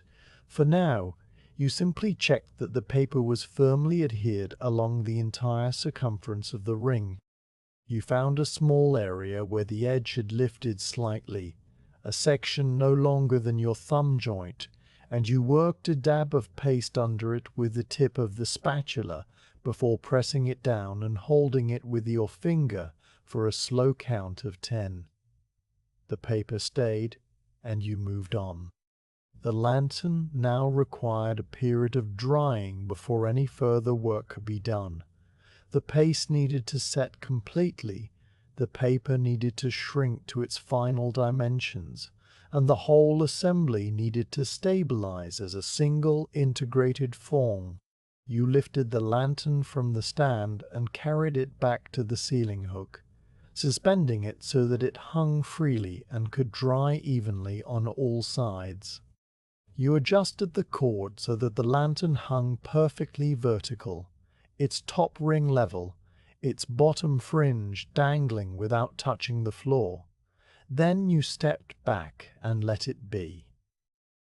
The workshop felt quiet in the way that only a workshop can when the active work has paused. The tools rested on the bench in their neat row. The paste pot sat covered with its stamp cloth. The offcuts of paper lay in a tidy stack beside the scrap box. You took a cloth and wiped down the bench, removing the stray smears of paste and a few paper fibers that had drifted during the cutting and pasting. You rinsed the brush in the bucket, working the bristles gently between your fingers until the water ran clear, and you set it on its drying rack. The bone folder you wiped with a dry rag, then slipped into its cloth sleeve to protect the polished edge. All of these small tasks you performed with the same calm attention you gave to the lantern itself, because the care of tools was simply another form of the same work. Outside, the light had begun its slow fade toward dusk, though the clouds made it hard to tell where the sun was in its descent. The air had cooled further, carrying the clean, washed scent that follows a long rain. The creek's voice seemed louder now, and you could hear individual notes within its murmur, the gurgle where it passed over a half-submerged branch, the soft slap against the flat rock where the heron sometimes stood. You walked to the doorway and looked out, your hands resting on the frame. The yard was dark with moisture. The packed earth turned a deep reddish brown, and the leaves of the cypress trees hung heavy with droplets that caught the last of the light. In the bamboo grove beyond, the culms stood dark and straight, their tops lost in the grey mist that had settled into the valley. The whole world seemed to be resting, waiting, the same way the lantern rested behind you on its hook. You stood there until the chill began to seep through the cloth of your yukata at the shoulders, and then you turned back inside. The lantern hung in the dimness, its paper skin now almost entirely opaque, the earlier translucence having given way to a solid, creamy white as the paste dried. The seams were invisible from even a short distance, the overlaps having merged completely into the surrounding paper. It was no longer a collection of strips and sheets, but a single thing, a lantern body that held its shape with a quiet assurance. You nodded once. A small gesture meant only for yourself, and then you began to close the workshop for the night. The brazier coals banked under a layer of ash. The door slid partially shut to keep out any curious animals. The tools checked one last time. Tomorrow you would paint, but tonight the lantern would hang in the darkness, drying slowly and completely, the paste continuing its patient work of bonding fiber to fiber long after you had gone to sleep. The morning after the lantern had dried was the kind of morning that arrives without announcement, as if the world had decided overnight to offer a day of particular stillness. You slid open the workshop door to find the sky a single unbroken sheet of pale grey, high and even, with no sun visible but a gentle brightness that seemed to come from everywhere at once. The rain of the previous afternoon had passed entirely, leaving the air cool and clean and faintly scented with wet earth and the green of the bamboo grove. Inside the workshop, the lantern hung where you had left it, suspended from the ceiling hook, its paper body now fully dry and taut across the ribs. The surface had tightened into a smooth, even cylinder, the seams invisible, the color a uniform cream that reminded you of fresh tofu or the inner bark of a young twig.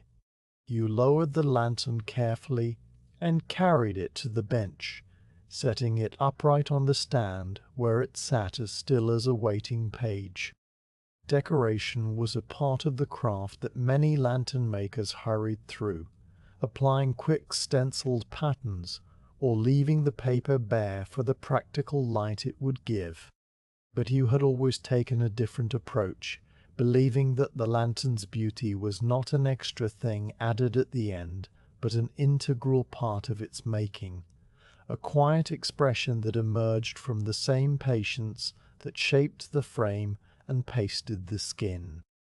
The designs you painted were never elaborate.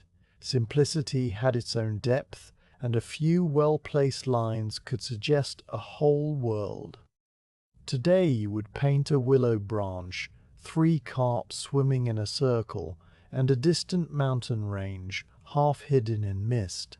Then you would add washes of color that would come alive when the candle was lit inside. You gathered your painting materials from the shelf where they lived in a flat wooden box with a sliding lid. The box contained a rectangular slate, slightly larger than your palm, with a shallow well at one end where the ink would pool. Beside it lay a stick of sumi, a solid block of compressed pine soot and animal blue, its surface glossy and deeply black, worn at one end from years of grinding. You also took out a small porcelain water dropper shaped like a gourd, a fine brush with a bamboo handle and sable bristles that came to a perfect point, and a larger brush with a wider belly for laying washes. Finally, you set out the small ceramic cups that held your colors, powdered pigments wrapped in bits of paper, each one a different shade, waiting to be mixed. You arranged these things on the bench to the right of the lantern, leaving your painting hand free, and you filled the water dropper from the bucket and placed it beside the slate. Grinding the ink was a slow, rhythmic task that set the pace for everything that followed. You poured a few drops of water into the well of the slate, then held the sumi stick upright between your thumb and first two fingers and began to move it in small circular motions against the stone. The sound was a soft, gritty whisper, the soot particles releasing into the water and darkening it gradually. You added more water drop by drop, watching the ink deepen from pale grey to charcoal to a rich liquid black that shone with an almost oily luster. The process could not be rushed. Grinding too fast created bubbles or uneven pigment, and the ink would be weak. You ground slowly, your wrist making the same small circle over and over, until the ink pooled in the well in a smooth, velvety layer that was thick enough to hold a brushstroke without bleeding, but fluid enough to flow freely from the bristles. The smell of the sumi was faint and ancient, like cold ash and old wood, a scent that had accompanied calligraphers and painters for centuries. When the ink was ready, you took up the fine brush and dipped only the tip into the pool, rolling it gently against the side of the well to shape the point. The bristles came together into a perfect hair-like tip that held just enough ink for a few strokes. You sat on your cushion facing the lantern, your back straight, your breathing slow and even.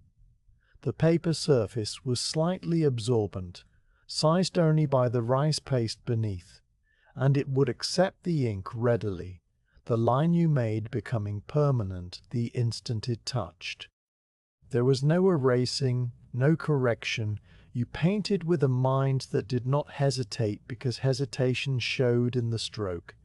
You had painted these designs many times before, and your hand knew them well. You began with the willow branch.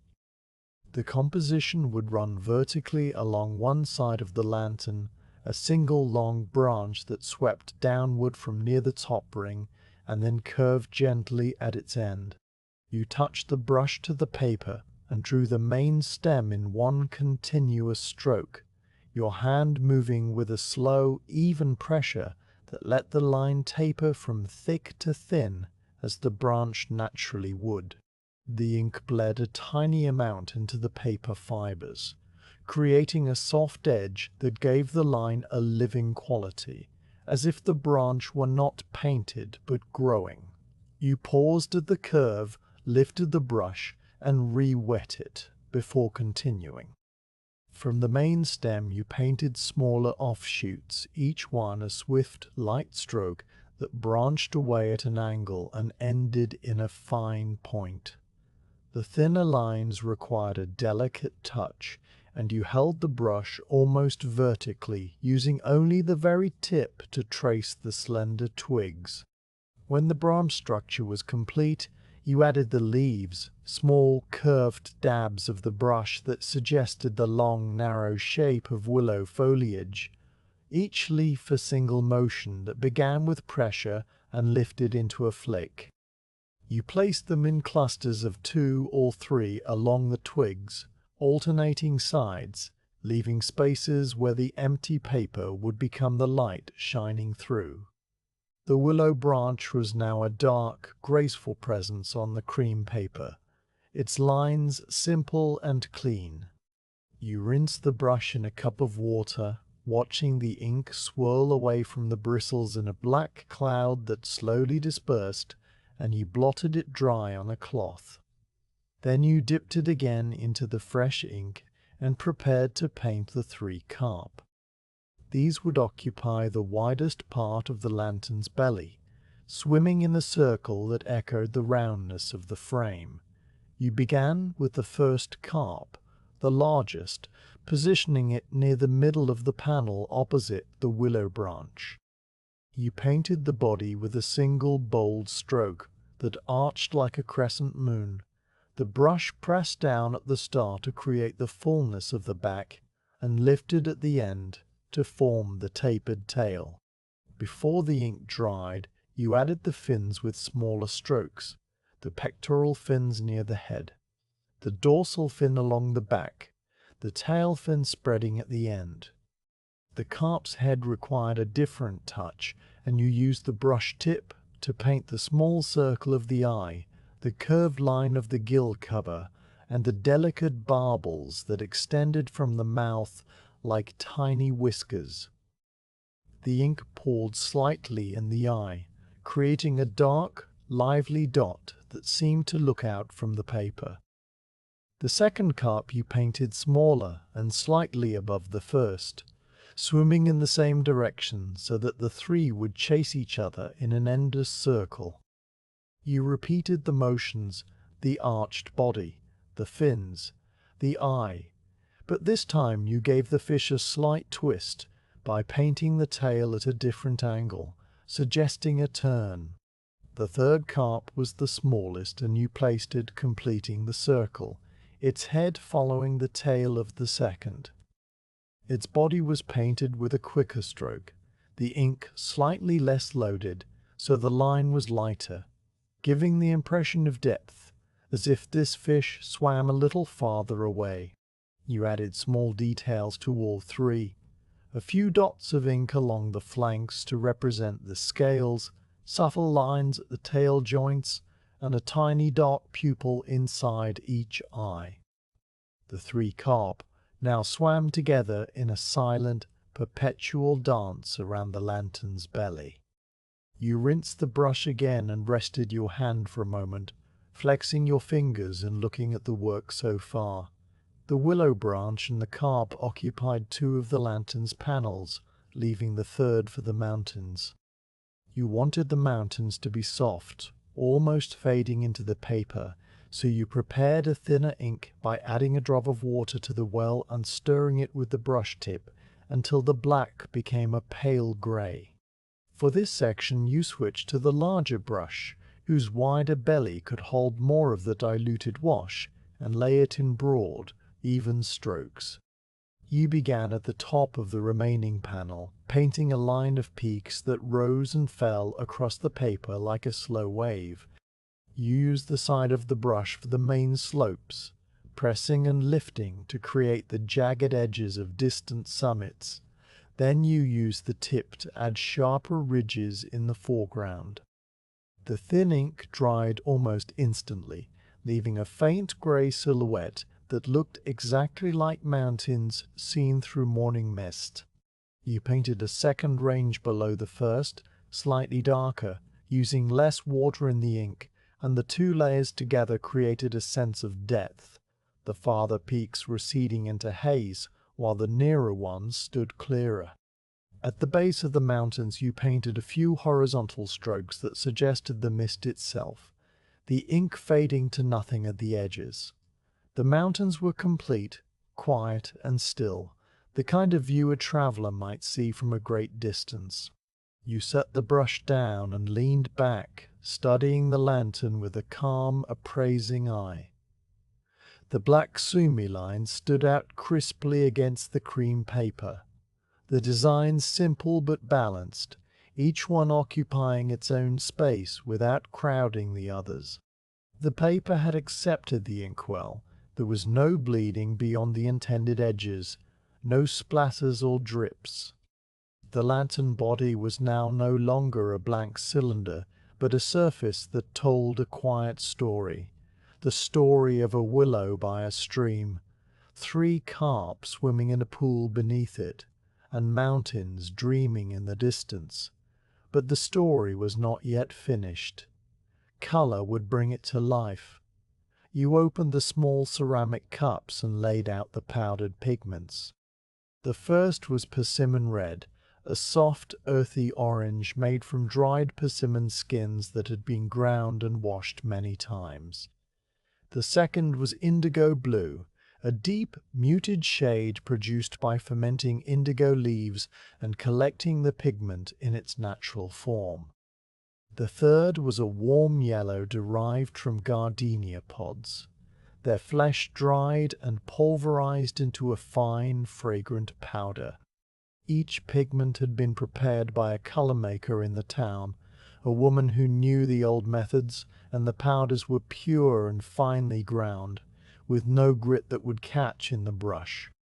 You took a small white porcelain palette, a dish with several shallow depressions, and into each depression you placed a tiny mound of pigment, the red on the left, the blue in the center, the yellow on the right.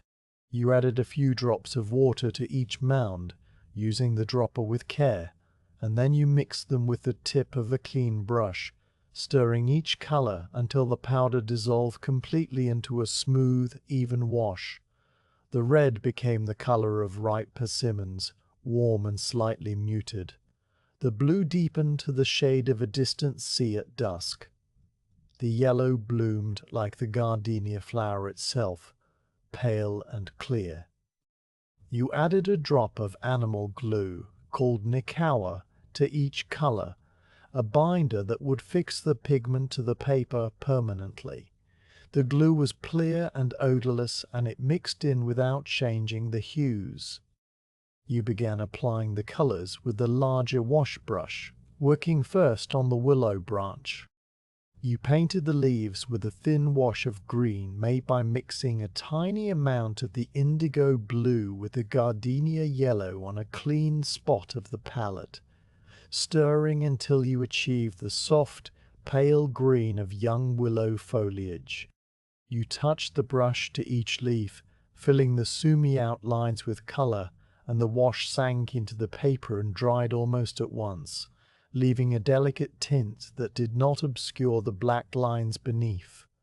The willow leaves now looked as they would in early spring, half unfurled and tender. You added a touch of the green to the main branch, thinning it with water so it was barely a suggestion of color, a faint verdant shadow along the length of the wood. For the carp, you used the persimmon red. You painted the body of the first carp with a single wash that covered the full curve, the red sinking into the paper and turning it the color of autumn persimmons, a warm orange that glowed against the cream background. You painted the second carp a shade lighter, mixing a little water into the red on the palette, so that the two fish were related, but distinct, as if one swam closer to the light. The third carp you left mostly unpainted, adding only a faint blush along its back, a suggestion of color that deepened the illusion of distance. The fins of all three you painted with a wash made from the red and a touch of blue, creating a soft, purplish gray that looked like the translucent tissue of real fish fins. The colors were subtle, understated, exactly what the lantern needed. The mountains received the indigo blue, applied in a wash so thin it was almost a breath of color. You painted the distant peaks with the faintest blue, then used a slightly more saturated wash for the nearer range, building depth not with heavy layers, but with the most delicate gradations. The blue intensified the sense of mist and distance, and the mountains seemed to float on the paper. At the very base of the mountains, where the mist strokes were, you added a wash of the gardenia yellow, barely visible, just enough to suggest the first light of dawn touching the fog. The yellow and blue met without mixing, creating a quiet, muted harmony. You worked slowly, building the colors layer by thin layer, allowing each wash to dry before applying the next. The workshop was silent except for the faint sound of the brush against the porcelain palette, a soft, wet, sweeping sound that repeated in a gentle rhythm. The light from the doorway had brightened slightly as the grey clouds thinned, and it fell across the bench in a cool, even glow that made the colors appear muted and subtle, exactly as they would look in daylight. You knew that when a candle was lit inside the lantern, the colors would warm and deepen, the persimmon red glowing like embers, the indigo becoming the color of a night sky just after sunset, the gardenia yellow brightening to the shade of a flame. You painted with that future light in mind, each wash calibrated to transmit and diffuse the flame in a particular way. When the last wash had dried, you rinsed all the brushes thoroughly, working the bristles in clean water until no trace of pigment remained, and you set them on the drying rack with their tips pointing downward so water would not seep into the ferrules. You scraped the remaining ink from the slate back into its well and wiped the stone clean with a damp cloth. The palette you washed carefully, the colored water swirling away in pink, blue, and yellow ribbons before fading to clear. You returned the pigment cups to the wooden box, the sumi stick to its silk wrapper, the slate and brushes to their designated places, until the bench was tidy once more and only the lantern remained, standing on its stand and glowing with its new colors. You lifted the lantern and hung it from the ceiling hook again, so that you could see it as it would be seen by others from a distance and at eye level. The designs wrapped around the body in a quiet procession, the willow branch sweeping down, the three carps swimming in their endless circle, the mountains standing in their mist.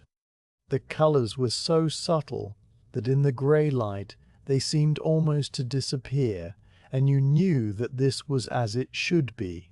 A lantern was not a painting to be displayed in full sun. It was a vessel for flame, and its beauty would be revealed only when the light came from within.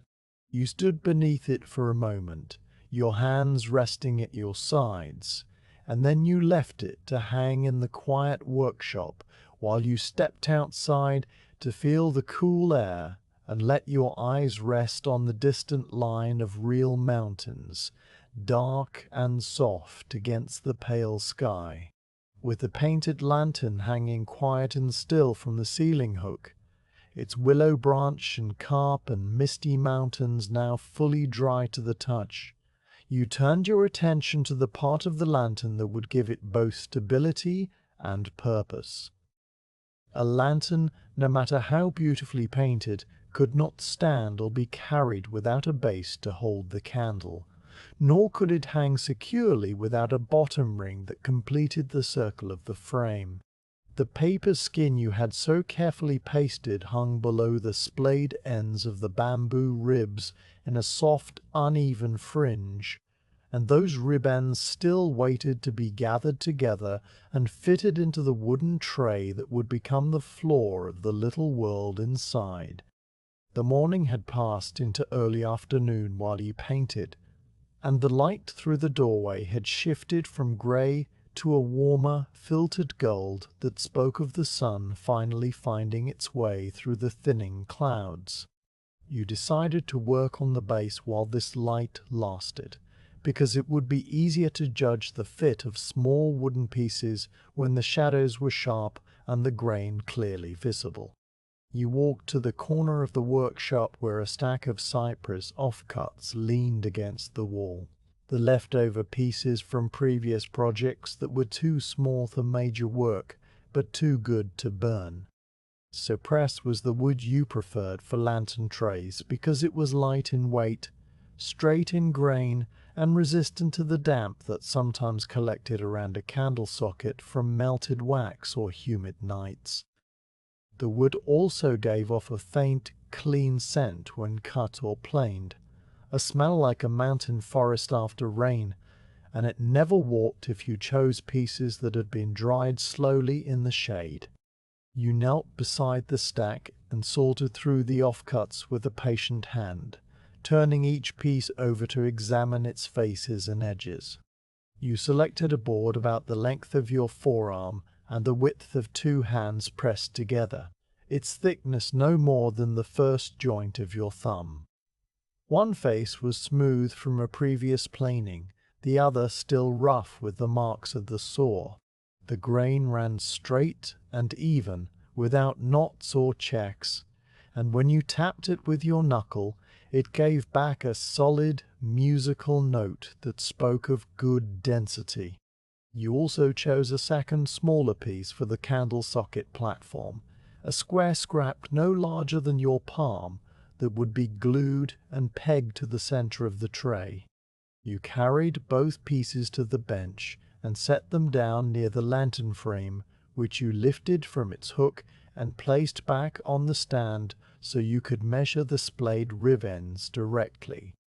The tray needed to fit snugly inside the bottom opening of the lantern, where the 8 ribs flared outward like the petals of a flower that had not quite bloomed. You took a length of paper cord and used it to measure the circumference of the splayed ends, wrapping the cord loosely around them and marking the point where it overlapped with your thumbnail. Then you brought the cord to the cypress board and transferred the measurement, using a small awl to scratch a circle onto the wood. The circle was not perfectly round, because the ribs did not splay evenly. Each one had its own natural curve, and the tray would need to be custom fitted to this particular frame. You drew the outline with light, careful scratches, then refined it by eye until the shape matched the memory of the rib ends you had just studied. The tray would be slightly larger than the splay so that when you gathered the ribs inward, they would press gently against its rim and hold the lantern body firmly in place. You took up the small saw, the same one you had used in the bamboo grove, and began to cut away the excess wood outside the scratched circle. The saw's teeth bit into the cypress with a soft, steady rasp, and the fine dust that rose from the kerf smelled sweet and clean. You did not rush the cut. You let the saw move at its own pace, following the curve of the line with slow turns of your wrist. The cypress was softer than the bamboo you had split, and the blade passed through it with less resistance, the sound a gentle, rhythmic shushing that accompanied the distant murmur of the creek. When the rough disc was free, you held it up to the light and compared it to the lantern's bottom opening. It was close, but the edges were still angular and rough from the saw, so you set it on the bench and reached for the small plane. The plane was a compact block of dense oak, with a steel blade set at a precise angle, its wooden sole polished by friction to a glassy smoothness. You adjusted the blade depth with a tap of a small hammer on the blade's top, setting it to take off only the thinnest of shavings. Then you clamped the cypress disc gently between 2 wooden stops on the bench and began to plane the edges. You worked in long, even strokes, the plane gliding over the wood with a soft, silky sound, each pass peeling away a translucent ribbon of cypress that curled upward and broke into fragrant fragments on the bench. You rotated the disc frequently, planning the high spots and gradually bringing the whole circumference to a smooth, regular curve. The plane blade left behind a surface so fine it almost shone, and you ran your thumb over the edge to test the roundness, feeling for any flat spots or irregularities. The disc slowly transformed from a rough-cut shape into a proper tray base, its edges beveling slightly as you worked. Once the outer edge was true, you planed the faces of the tray to an even thickness, working first on the rough side until its surface matched the smoothness of the other. The cypress beneath the rough exterior was a pale honey color, with faint growth rings that spiraled gently toward the center. You planned until the tray was no thicker than a chopstick at its rim, light enough that it would not weigh down the lantern when hung, yet strong enough to support the candle and the iron socket. The shavings accumulated on the bench in a soft pile that you brushed into the scrap box with a sweep of your hand, and the workshop filled with a pleasant, resinous smell of fresh-cut cypress, a scent that always reminded you of temple buildings and the deep shade of old forests. Now you needed to gather the splayed rib ends and fit them to the tray. You returned to the lantern on its stand and gently pressed the 8 ribs inward, bending them toward the center until their ends formed a tighter cluster that matched the diameter of the tray. The bamboo, though dry now and holding its painted paper skin, was still flexible enough to move a small amount without cracking. You held the ribs in this gathered position with one hand while you tested the tray with the other, slipping it upward into the bottom opening. The tray met the rib ends with a soft, collective tap, and you saw that the fit was not yet perfect.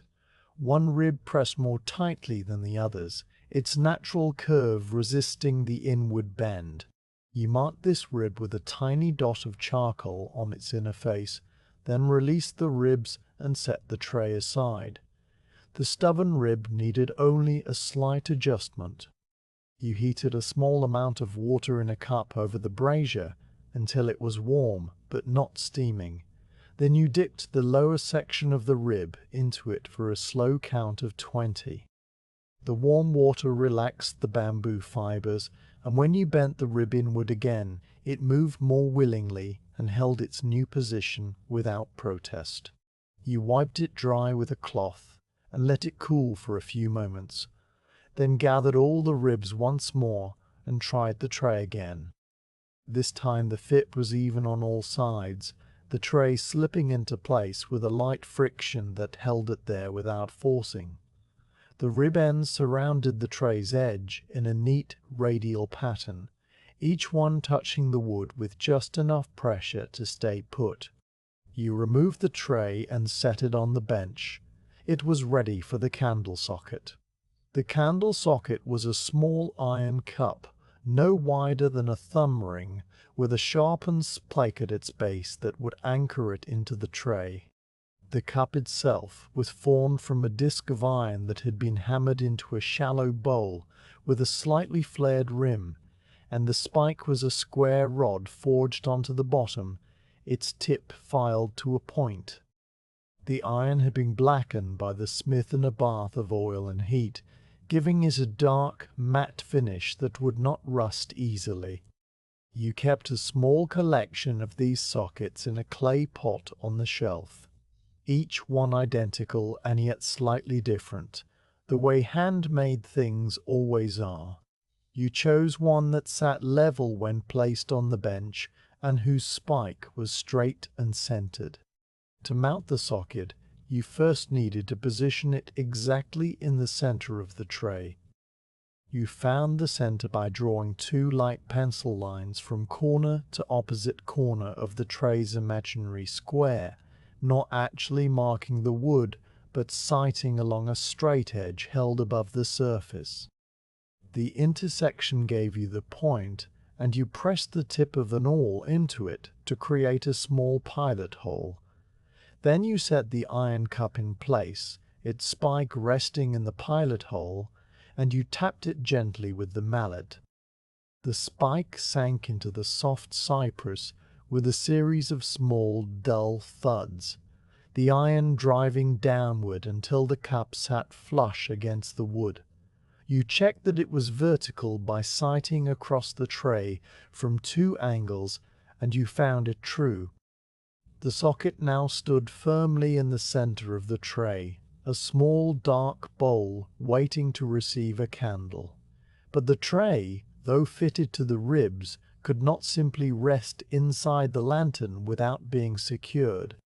It needed to be attached so that the lantern could be hung or carried without the base falling out, yet it also needed to be removable so that a spent candle could be replaced.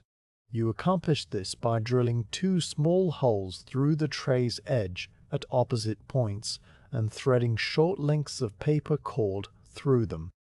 The cord would loop around the nearest bamboo ribs and tie off, holding the tray in place with a gentle tension that could be released when needed. You drilled the holes with a small hand auger, its bit twisting into the cypress with a soft squeaking sound and leaving behind 2 clean openings. You passed a cord through each hole, knotting one end so it could not pull through, and then you set the tray aside to await final assembly. Before the tray could be considered complete, it needed to be sanded smooth. You did not use sandpaper, which was a costly material not always available in your workshop. Instead, you used a bundle of dried horsetail grass, a plant that grew in abundance along the creek bank and whose stems contained fine silica particles that acted as a natural abrasive. You had gathered a fresh bundle the previous week and left it to dry in the rafters, and now you retrieved it and rubbed the stems between your palms to soften them. The horsetail grass felt slightly rough to the touch, like the tongue of a cat, but it wore the wood gently. You sat on your stool with the tray in your lap and began to sand the entire surface, working the grass bundle in small circles that covered every part of the wood. The sound was a soft, papery rustle, and the cypress beneath the grass grew smoother with each pass, its grain beginning to gleam with a low, satiny luster. You sanded the edges, the faces, the underside, and the rim, paying particular attention to the places where the ribs would make contact, because any roughness there might catch on the bamboo and make the fit less secure. The horsetail grass left behind a fine dust that you wiped away with a damp cloth, and when you were finished, the tray was as smooth as a river pebble, its surface cool and pleasant to the touch. You now assembled the base into the lantern for the first time.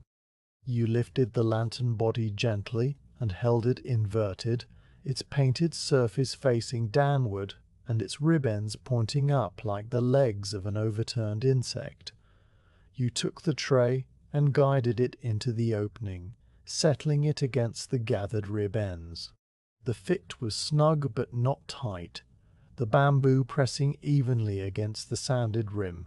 You turned the lantern right side up again and set it on the bench, where it now stood by itself for the first time, its paper body rising from the wooden tray with a new sense of completeness.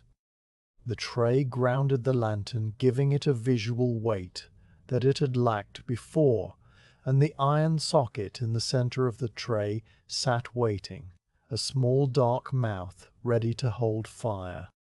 You tied the paper cords from the tray to the nearest ribs, looping them twice and knotting them with the same square knots you had used on the top ring, and the base was now secure. You took an unlit candle from the box on the shelf, a simple tallow candle poured into a paper mold, its wick a twist of cotton standing up from the center. You pressed it onto the spike of the iron socket, and the spike sank into the soft tallow with a quiet, yielding resistance.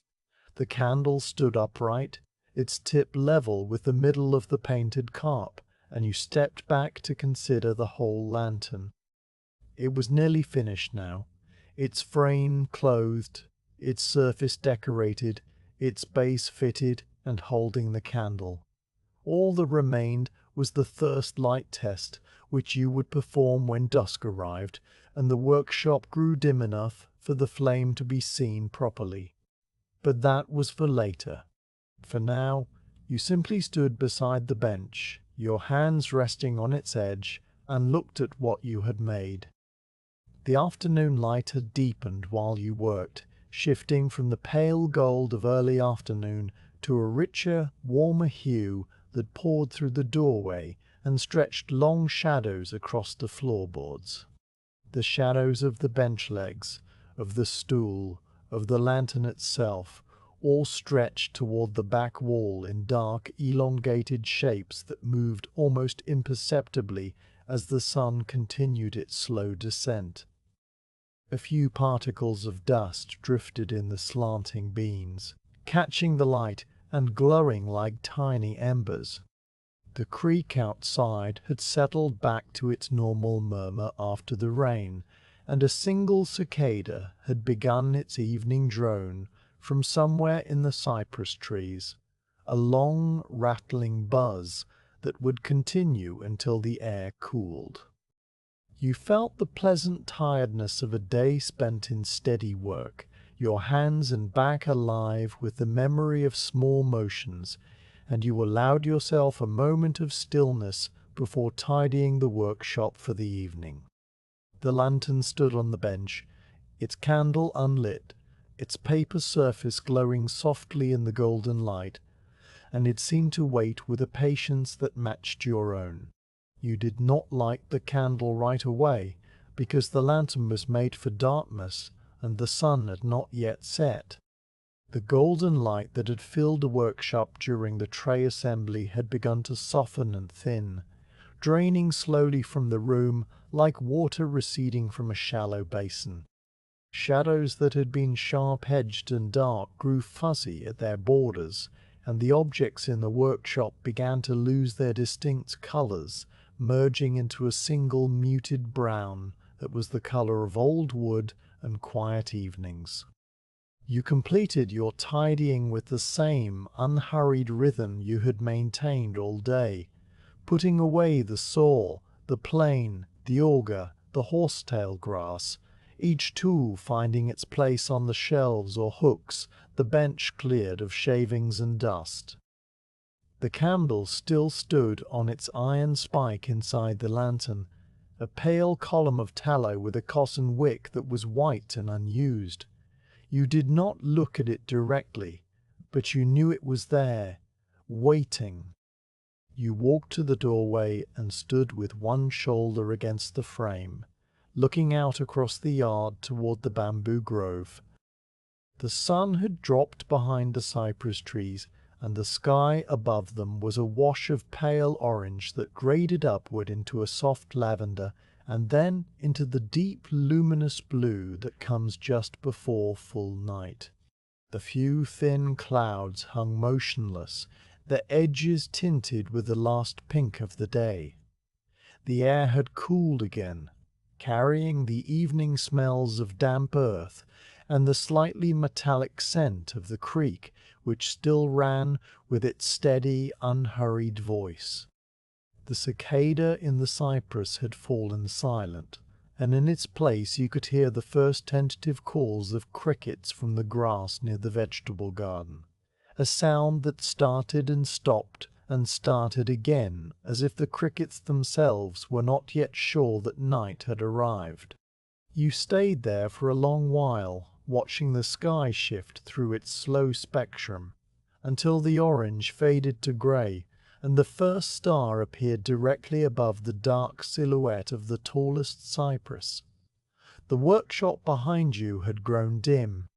The paper of the lantern, which had glowed cream and persimmon and indigo in the afternoon light, now looked simply grey, its painted designs invisible in the dusk. You turned from the doorway and walked back to the bench, your feet finding the familiar floorboards by memory more than by sight. You did not need a lamp to know where things were. The bench edge, the stool, the shelf with the oil pots, all of them have their places in the darkness of your mind. You reach for the small oil lamp that lived on a bracket near the brazier, a simple clay vessel with a wick of twisted cotton that you lit with a fire stick scraped against the brazier's iron edge. The flame caught with a soft pop, and a small circle of warm light pushed back the shadows, revealing the lantern on its stand, the candle inside it, the tools arranged at the far end of the bench. The oil lamp's flame was small and yellow, and it flickered slightly with the movement of your hand, sending quick, dancing shadows across the walls.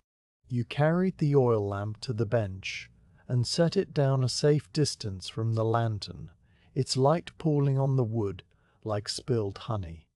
Then you stood before the lantern and looked at it one last time before the flame.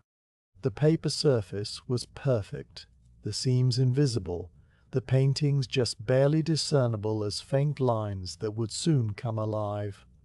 The tray sat firmly in the base, its paper cords tied neatly, the candle upright and scented. There was nothing left to adjust, nothing to prepare. You lifted the oil lamp, tilted it slightly so the wick leaned toward you, and touched its flame to the cotton wick of the candle inside the lantern. The candle wick caught the fire with a tiny, breathless sound, a soft whomp that you felt more than heard. For a moment the flame was small and blue at its base, a tentative heat that seemed to hesitate, and then it grew, climbing the wick and settling into a steady, pear-shaped glow of yellow and orange. The light inside the lantern bloomed. The paper, which had been opaque and grey, transformed into a living screen. The cream background glowed with a warm, honeyed radiance that seemed to come from within the fibers themselves, not just through them. The designs you had painted emerged slowly, as if waking from a deep sleep. The willow branch became a dark, graceful silhouette against the golden paper, its leaves distinct and delicate. The green wash you had applied now deepened to a soft, translucent emerald by the flame's warmth. The 3 carps swam into view, their persimmon bodies glowing like coals, the red wash enriched to a shade that was part flame and part autumn leaf, the fins a purplish shadow that moved slightly as the candle flame pulsed. The mountains stood in their indigo distance, the thin blue washes now appearing as layers of deepening night, the yellow mist at their base brightening to the color of a candle's halo. The entire lantern was alive with gentle, shifting light, and the workshop around it seemed to draw back into deeper darkness, as if the room itself had stepped away to let the lantern speak. You stood motionless, your hands at your sides, watching. The flame inside the lantern burned steadily, but not perfectly still. It swayed and flickered in response to every tiny movement of air, and each flicker sent a ripple of changing light across the painted surface. The willow leaves seemed to tremble, the carp to shift their fins, the mountains to breathe. The effect was not dramatic, not startling, but subtle and calm. A quiet animation that you could watch for a long time without tiring. The smell of the burning tallow reached you, a faint, waxy scent that was not unpleasant, and beneath it the warmer smell of the paper itself, which had heated slightly, and now gave off a dry, almost toasty fragrance. The iron socket ticked once as it expanded with the heat, a tiny sound that was lost in the general stillness. You lifted the lantern from its stand, handling it carefully by the top ring where the paper cord wrapping gave a secure grip. The paper body was warm but not hot, the ribs inside channeling the candle's heat upward and outward so that no single spot grew dangerously warm. You carried the lantern to the doorway, where the night air was cool and still, and you hung it from the iron hook that projected from the underside of the eaves, a hook that you had installed many years ago for exactly this purpose. The lantern swung gently from its top ring, its weight settling into the cord, and the flame inside continued to burn without a flicker of disturbance. You stepped back onto the packed earth of the yard, and looked at the lantern hanging against the dark mass of the workshop wall. The lighted cast was soft and limited, reaching only a few feet in every direction, painting a circle of warm gold on the ground, directly beneath and touching the nearby wall with a faint ruddy glow. Above the lantern, the roof tiles disappeared into darkness, and beyond the circle of light, the yard was a deep indigo shadow, the water trough and the cypress trees visible only as darker shapes against the sky. You sat down on the wooden step that led up to the workshop threshold, a single wide board that had been worn smooth by years of use. The stone was cool through the cloth of your yukata, and you leaned back against the doorframe, letting your shoulders relax. The creek continued its murmur, unchanged by the darkness, and the crickets had found their full voice now, a continuous silvery trill that filled the night. Above you, the stars had multiplied, the single bright one you had seen earlier, now joined by hundreds of others, a dense scatter of light that stretched across the sky from horizon to horizon. You could see the pale ribbon of the Milky Way, a faint river of light that mirrored the creek below, and you traced its path with your eyes without lifting your head. The lantern drew a few visitors.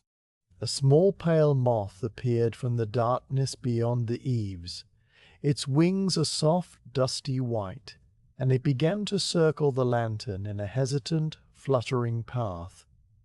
It approached the paper, retreated, approached again, drawn by the warmth and the light, but uncertain of the barrier.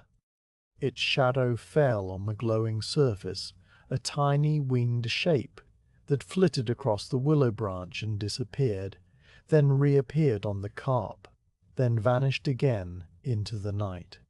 A second moth joined it, slightly larger and brown, and the two of them danced a slow, silent dance around the lantern, their shadows passing over the painted designs like living brushstrokes. You watched them without moving, your breathing slow and even, and after a time they drifted away into the darkness, their curiosity satisfied, or their brief lives calling them elsewhere. You remained on the step, your hands folded in your lap. The night air had grown cooler, and you felt it on your cheeks and on the backs of your hands, a gentle chill that was not uncomfortable. The lantern continued to glow, its flame steady now, the tallow burning evenly with no smoke or sputter. You could see the level of the tallow through the paper, a dark line that marked the fuel remaining, and it had dropped only a small amount. The candle would burn for many hours, long into the night if you let it, but that was not the purpose of this test. You were not here to consume the candle, but to observe the light, to note how it behaved inside the painted chamber, to check for any flaws that only the flame could reveal. After a time you rose from the step and approached the lantern. You walked slowly around it, viewing it from every side, your eyes searching the glowing surface for dark spots or uneven patches.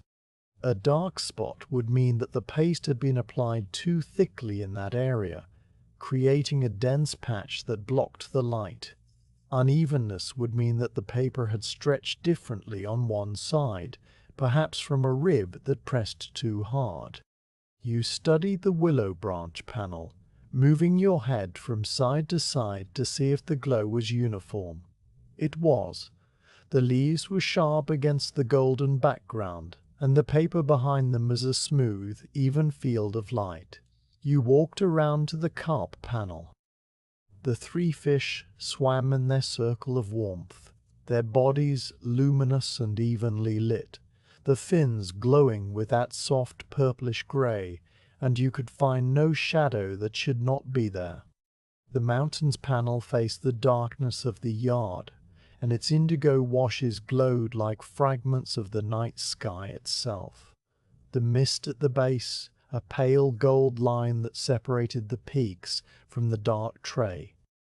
The tray itself cast a subtle shadow upward into the paper, a faint darkening at the very bottom edge that was natural and expected, because the wooden disc blocked some of the candle's downward light. Everything was as it should be. You reached up and touched the paper surface with the back of your fingers, a light, brief contact.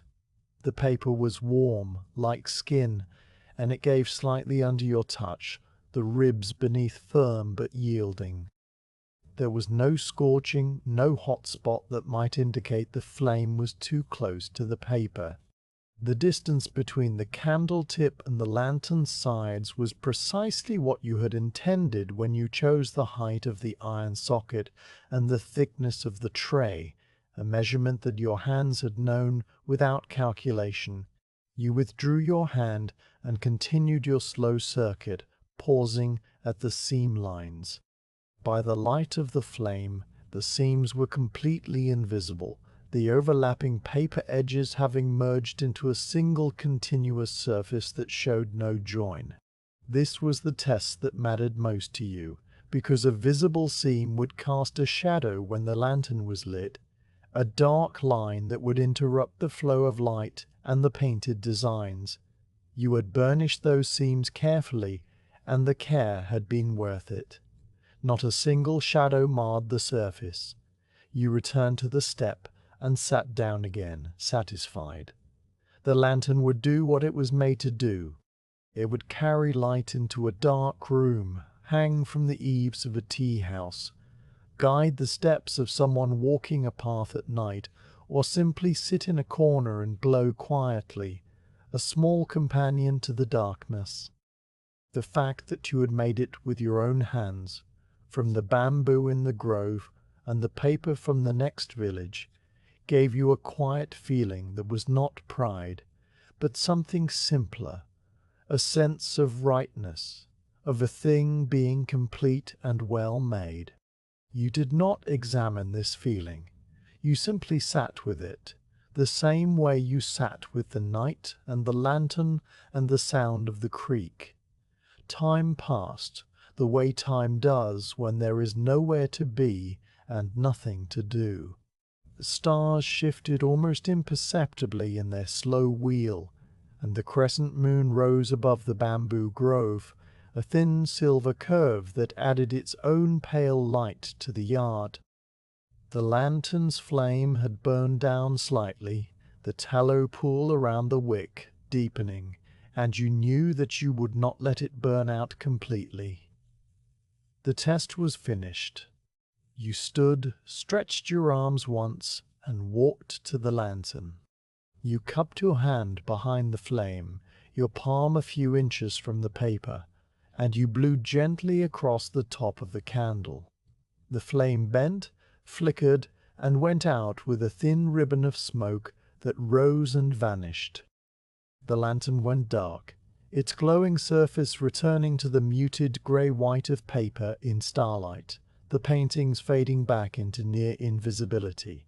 The smell of extinguished candle, that brief waxy smoky scent, reached your nose and then dispersed.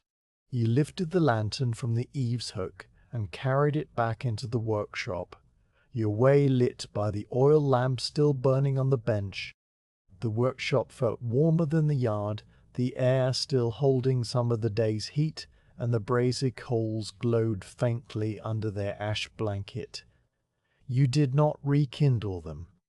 Instead, you walked to the shelf that ran along the back wall, a wide board supported by wooden brackets, where several other lanterns rested in various states of completion.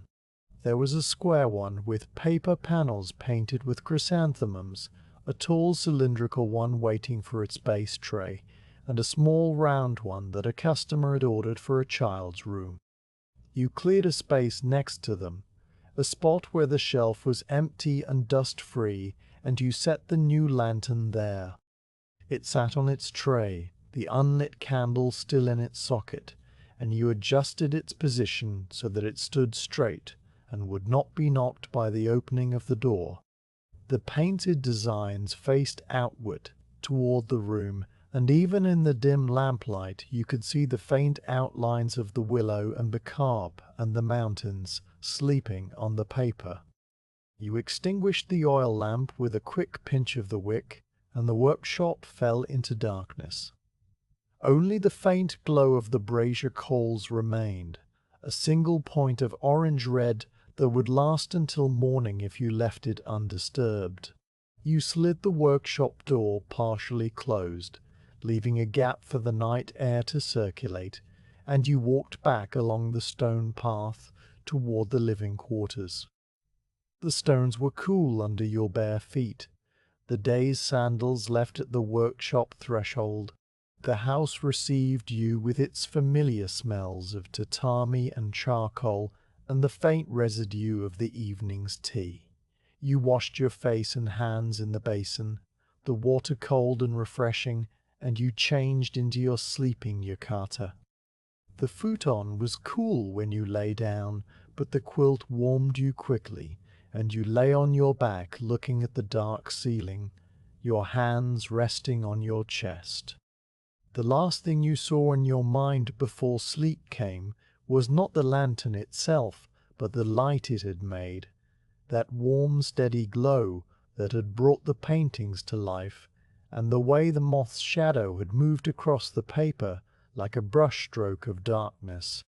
The sound of the creek accompanied you into sleep as it always did, a continuous quiet voice that asked nothing and promised nothing, simply ran on through the night, past the bamboo grove, past the workshop, past the lantern resting on its shelf with the candle still and cold.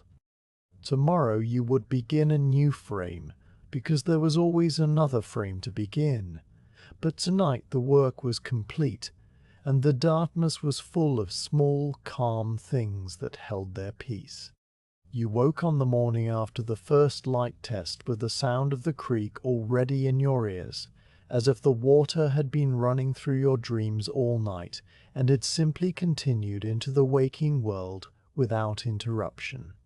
The paper screen of the sleeping room glowed with the soft, even grey of early daylight, a light that had not yet found its warmth, but promised it would. You lay still under the quilt, your body heavy and rested, your mind moving slowly across the surface of the day ahead, like a hand brushing over the grain of a familiar board. There was nothing that demanded urgency.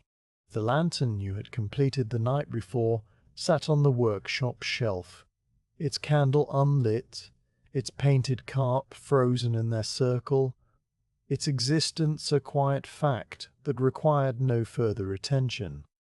Today you would begin again, because the rhythm of the work was not a line with a beginning and an end, but a circle that turned continuously, each completion flowing into the next, start the way the creek flowed past the bamboo grove without ever stopping. You rose from the futon and folded the quilt with the same motions you used every morning, squaring the corners and laying it at the foot of the mattress. The tatami smelled of dried grass and thyme, a scent that had soaked into the fibers over years of use and now belonged to the room as much as the beams and the paper screens.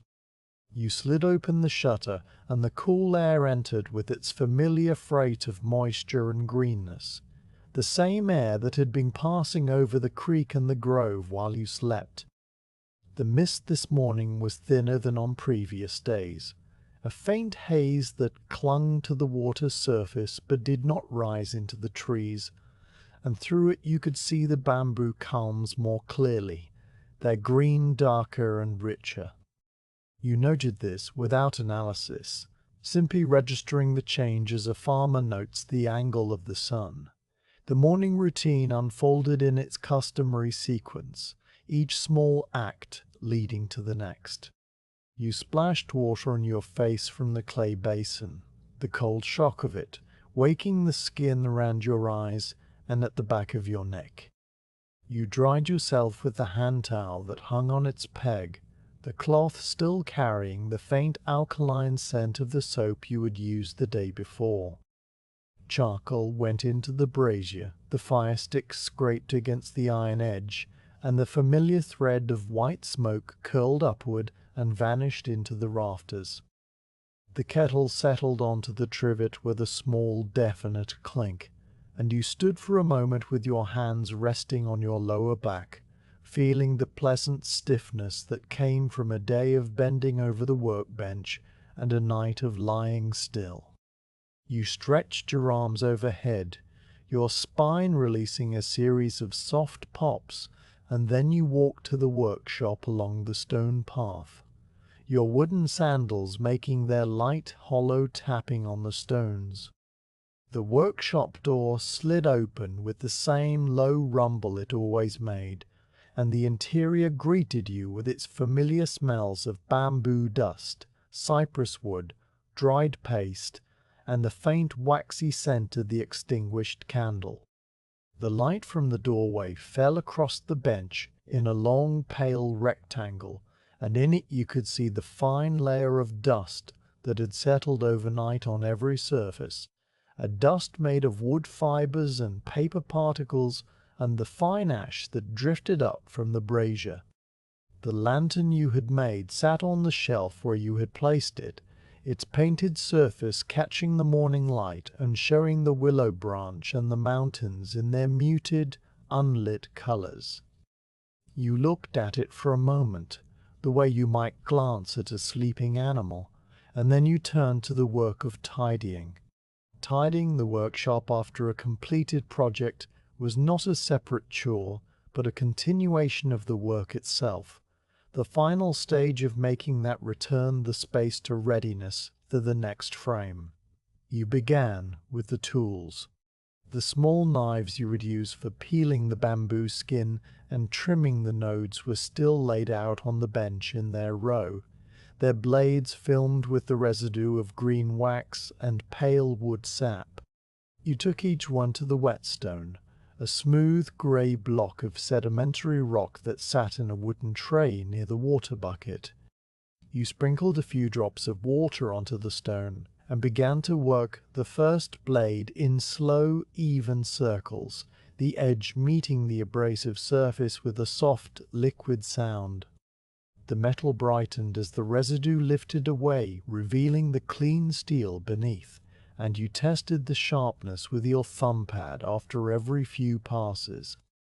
When the first knife was sharp and clean, you dried it with a cloth and slipped it into its oiled paper sleeve, then moved to the next. The rhythm of sharpening was hypnotic, the blade turning in your hand, the stone humming under the pressure, and by the time all the knives were done, your shoulders felt loose and your breathing had slowed to match the motion. The splitting hatchet received the same attention, its curved edge drawn across the whetstone in long, sweeping strokes that followed the contour of the blade. The persimmon handle was still sound, its surface dark and glossy from the oil of your palm, and the iron head showed no sign of rust. The mallet needed only a wipe with a dry cloth, its oak head dented from countless taps, but still solid. The small saw that had cut the cypress tray and the bamboo poles was cleaned with a stiff brush that worked the sawdust from between its teeth, each tooth a tiny bright point.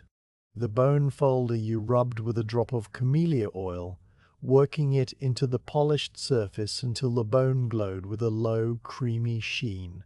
The brushes, already clean from the previous day, were dry and ready in their rack, their sable tips holding perfect points. You checked each tool as you put it away, not because any of them needed repair, but because the checking was a form of gratitude, a small acknowledgement of the work they had done. With the tools stored, you turned to the bench itself. The cypress surface was marked with paste smears and ink stains from the painting, a map of the previous day's progress. You filled a bucket with fresh water from the stone jar outside and used a rough cloth to scrub the bench thoroughly, working in wide circles that lifted the dried paste and the ink spots and the fine dust.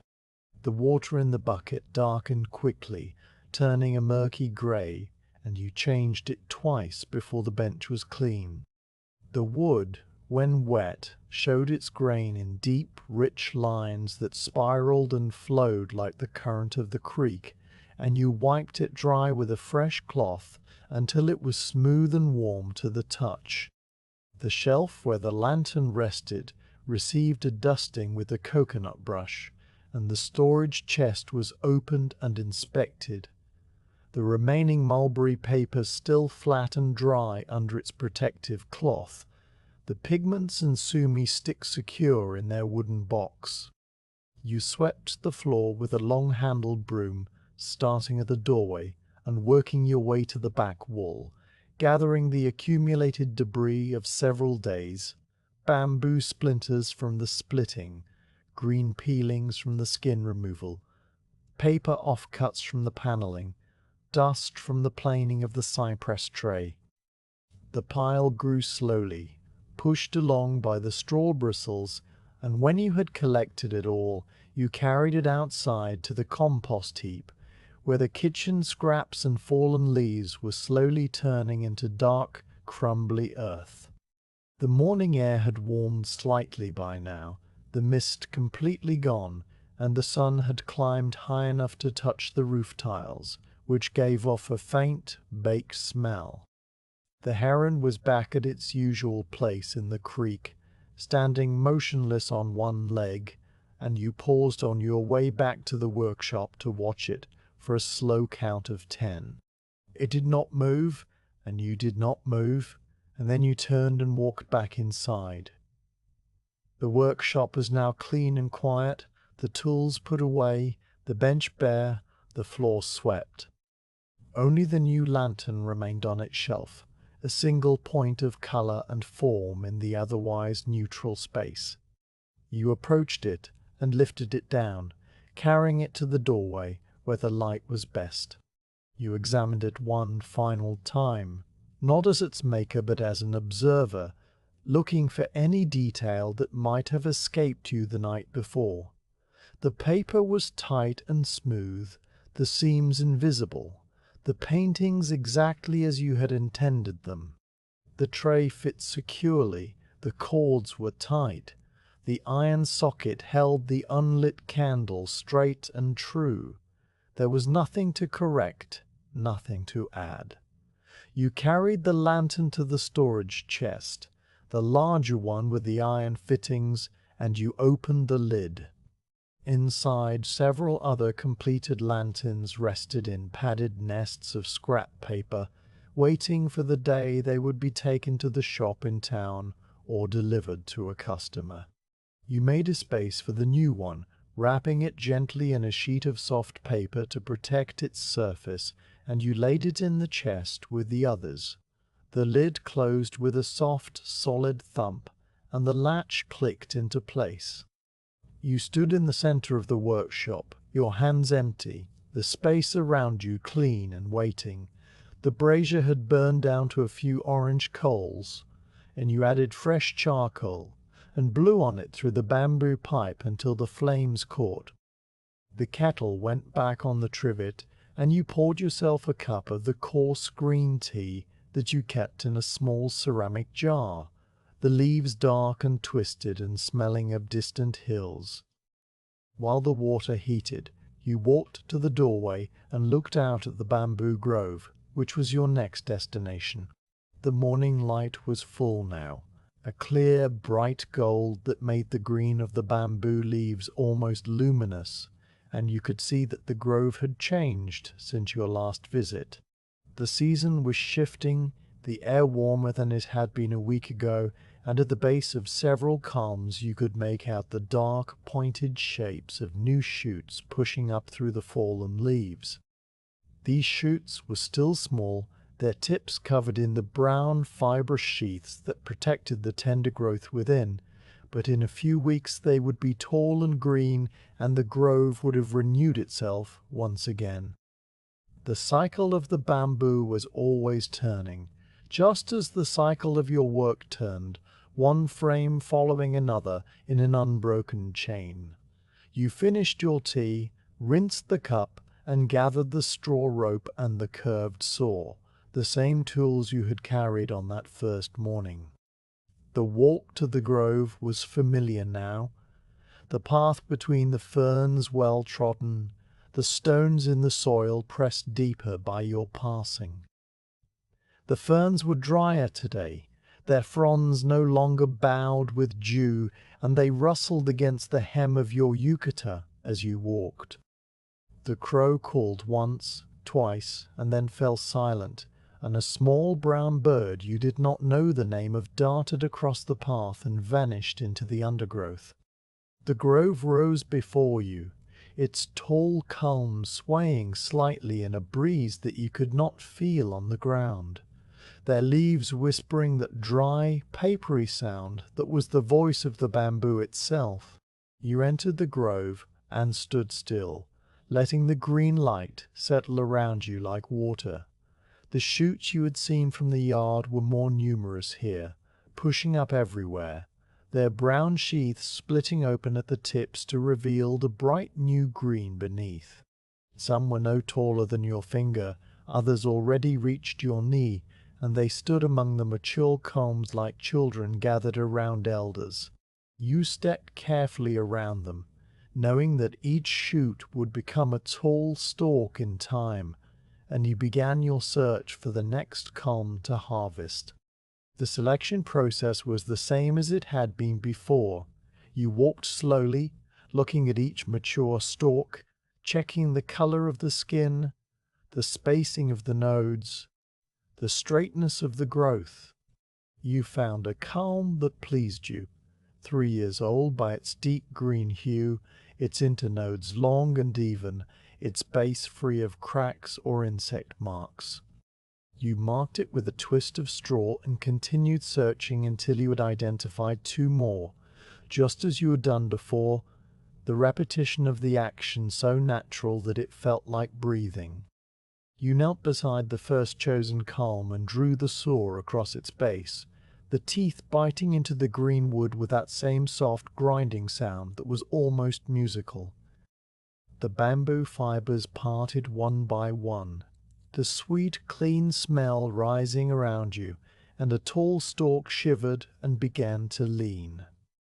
You guided it down gently, settling it onto the bed of leaves, and then you moved to the next, and the next, until 3 poles lay on the ground with their leafy tops trimmed away and their basal sections cut free. You lashed them into a bundle with the straw rope, hoisted the bundle onto your shoulder, and began the walk back. The weight was familiar, the balance of the poles across your shoulder a sensation that your body remembered exactly, and the path through the ferns seemed shorter than it ever had before. At the workshop you untied the bundle and leaned the 3 poles against the wall beside the doorway, just as you had done with the first set. You poured a cup of water from the stone jar and drank it slowly, your eyes resting on the grove in the distance and the faint blue line of the mountains beyond. The heron had not moved from its spot, and the dragonflies were back, hovering over the water trough in their quick, iridescent darts. You stretched your shoulders, felt the warmth of the sun on your face, and then you walked back into the workshop, where the clean bench waited. You selected the first pole, the one with the longest internodes, and carried it to the bench. You wiped it down with a damp cloth, the dust of the grove coming away easily, and you laid it across the bench with its butt end against the stop block. The splitting hatchet was in your hand, its persimmon handle warm and familiar, and the mallet was in your other hand, its oak weight balanced and ready. You placed the hatchet blade at the exact center of the culm's end, aligning it with the grain that ran in faint, parallel lines, and you struck the first tap.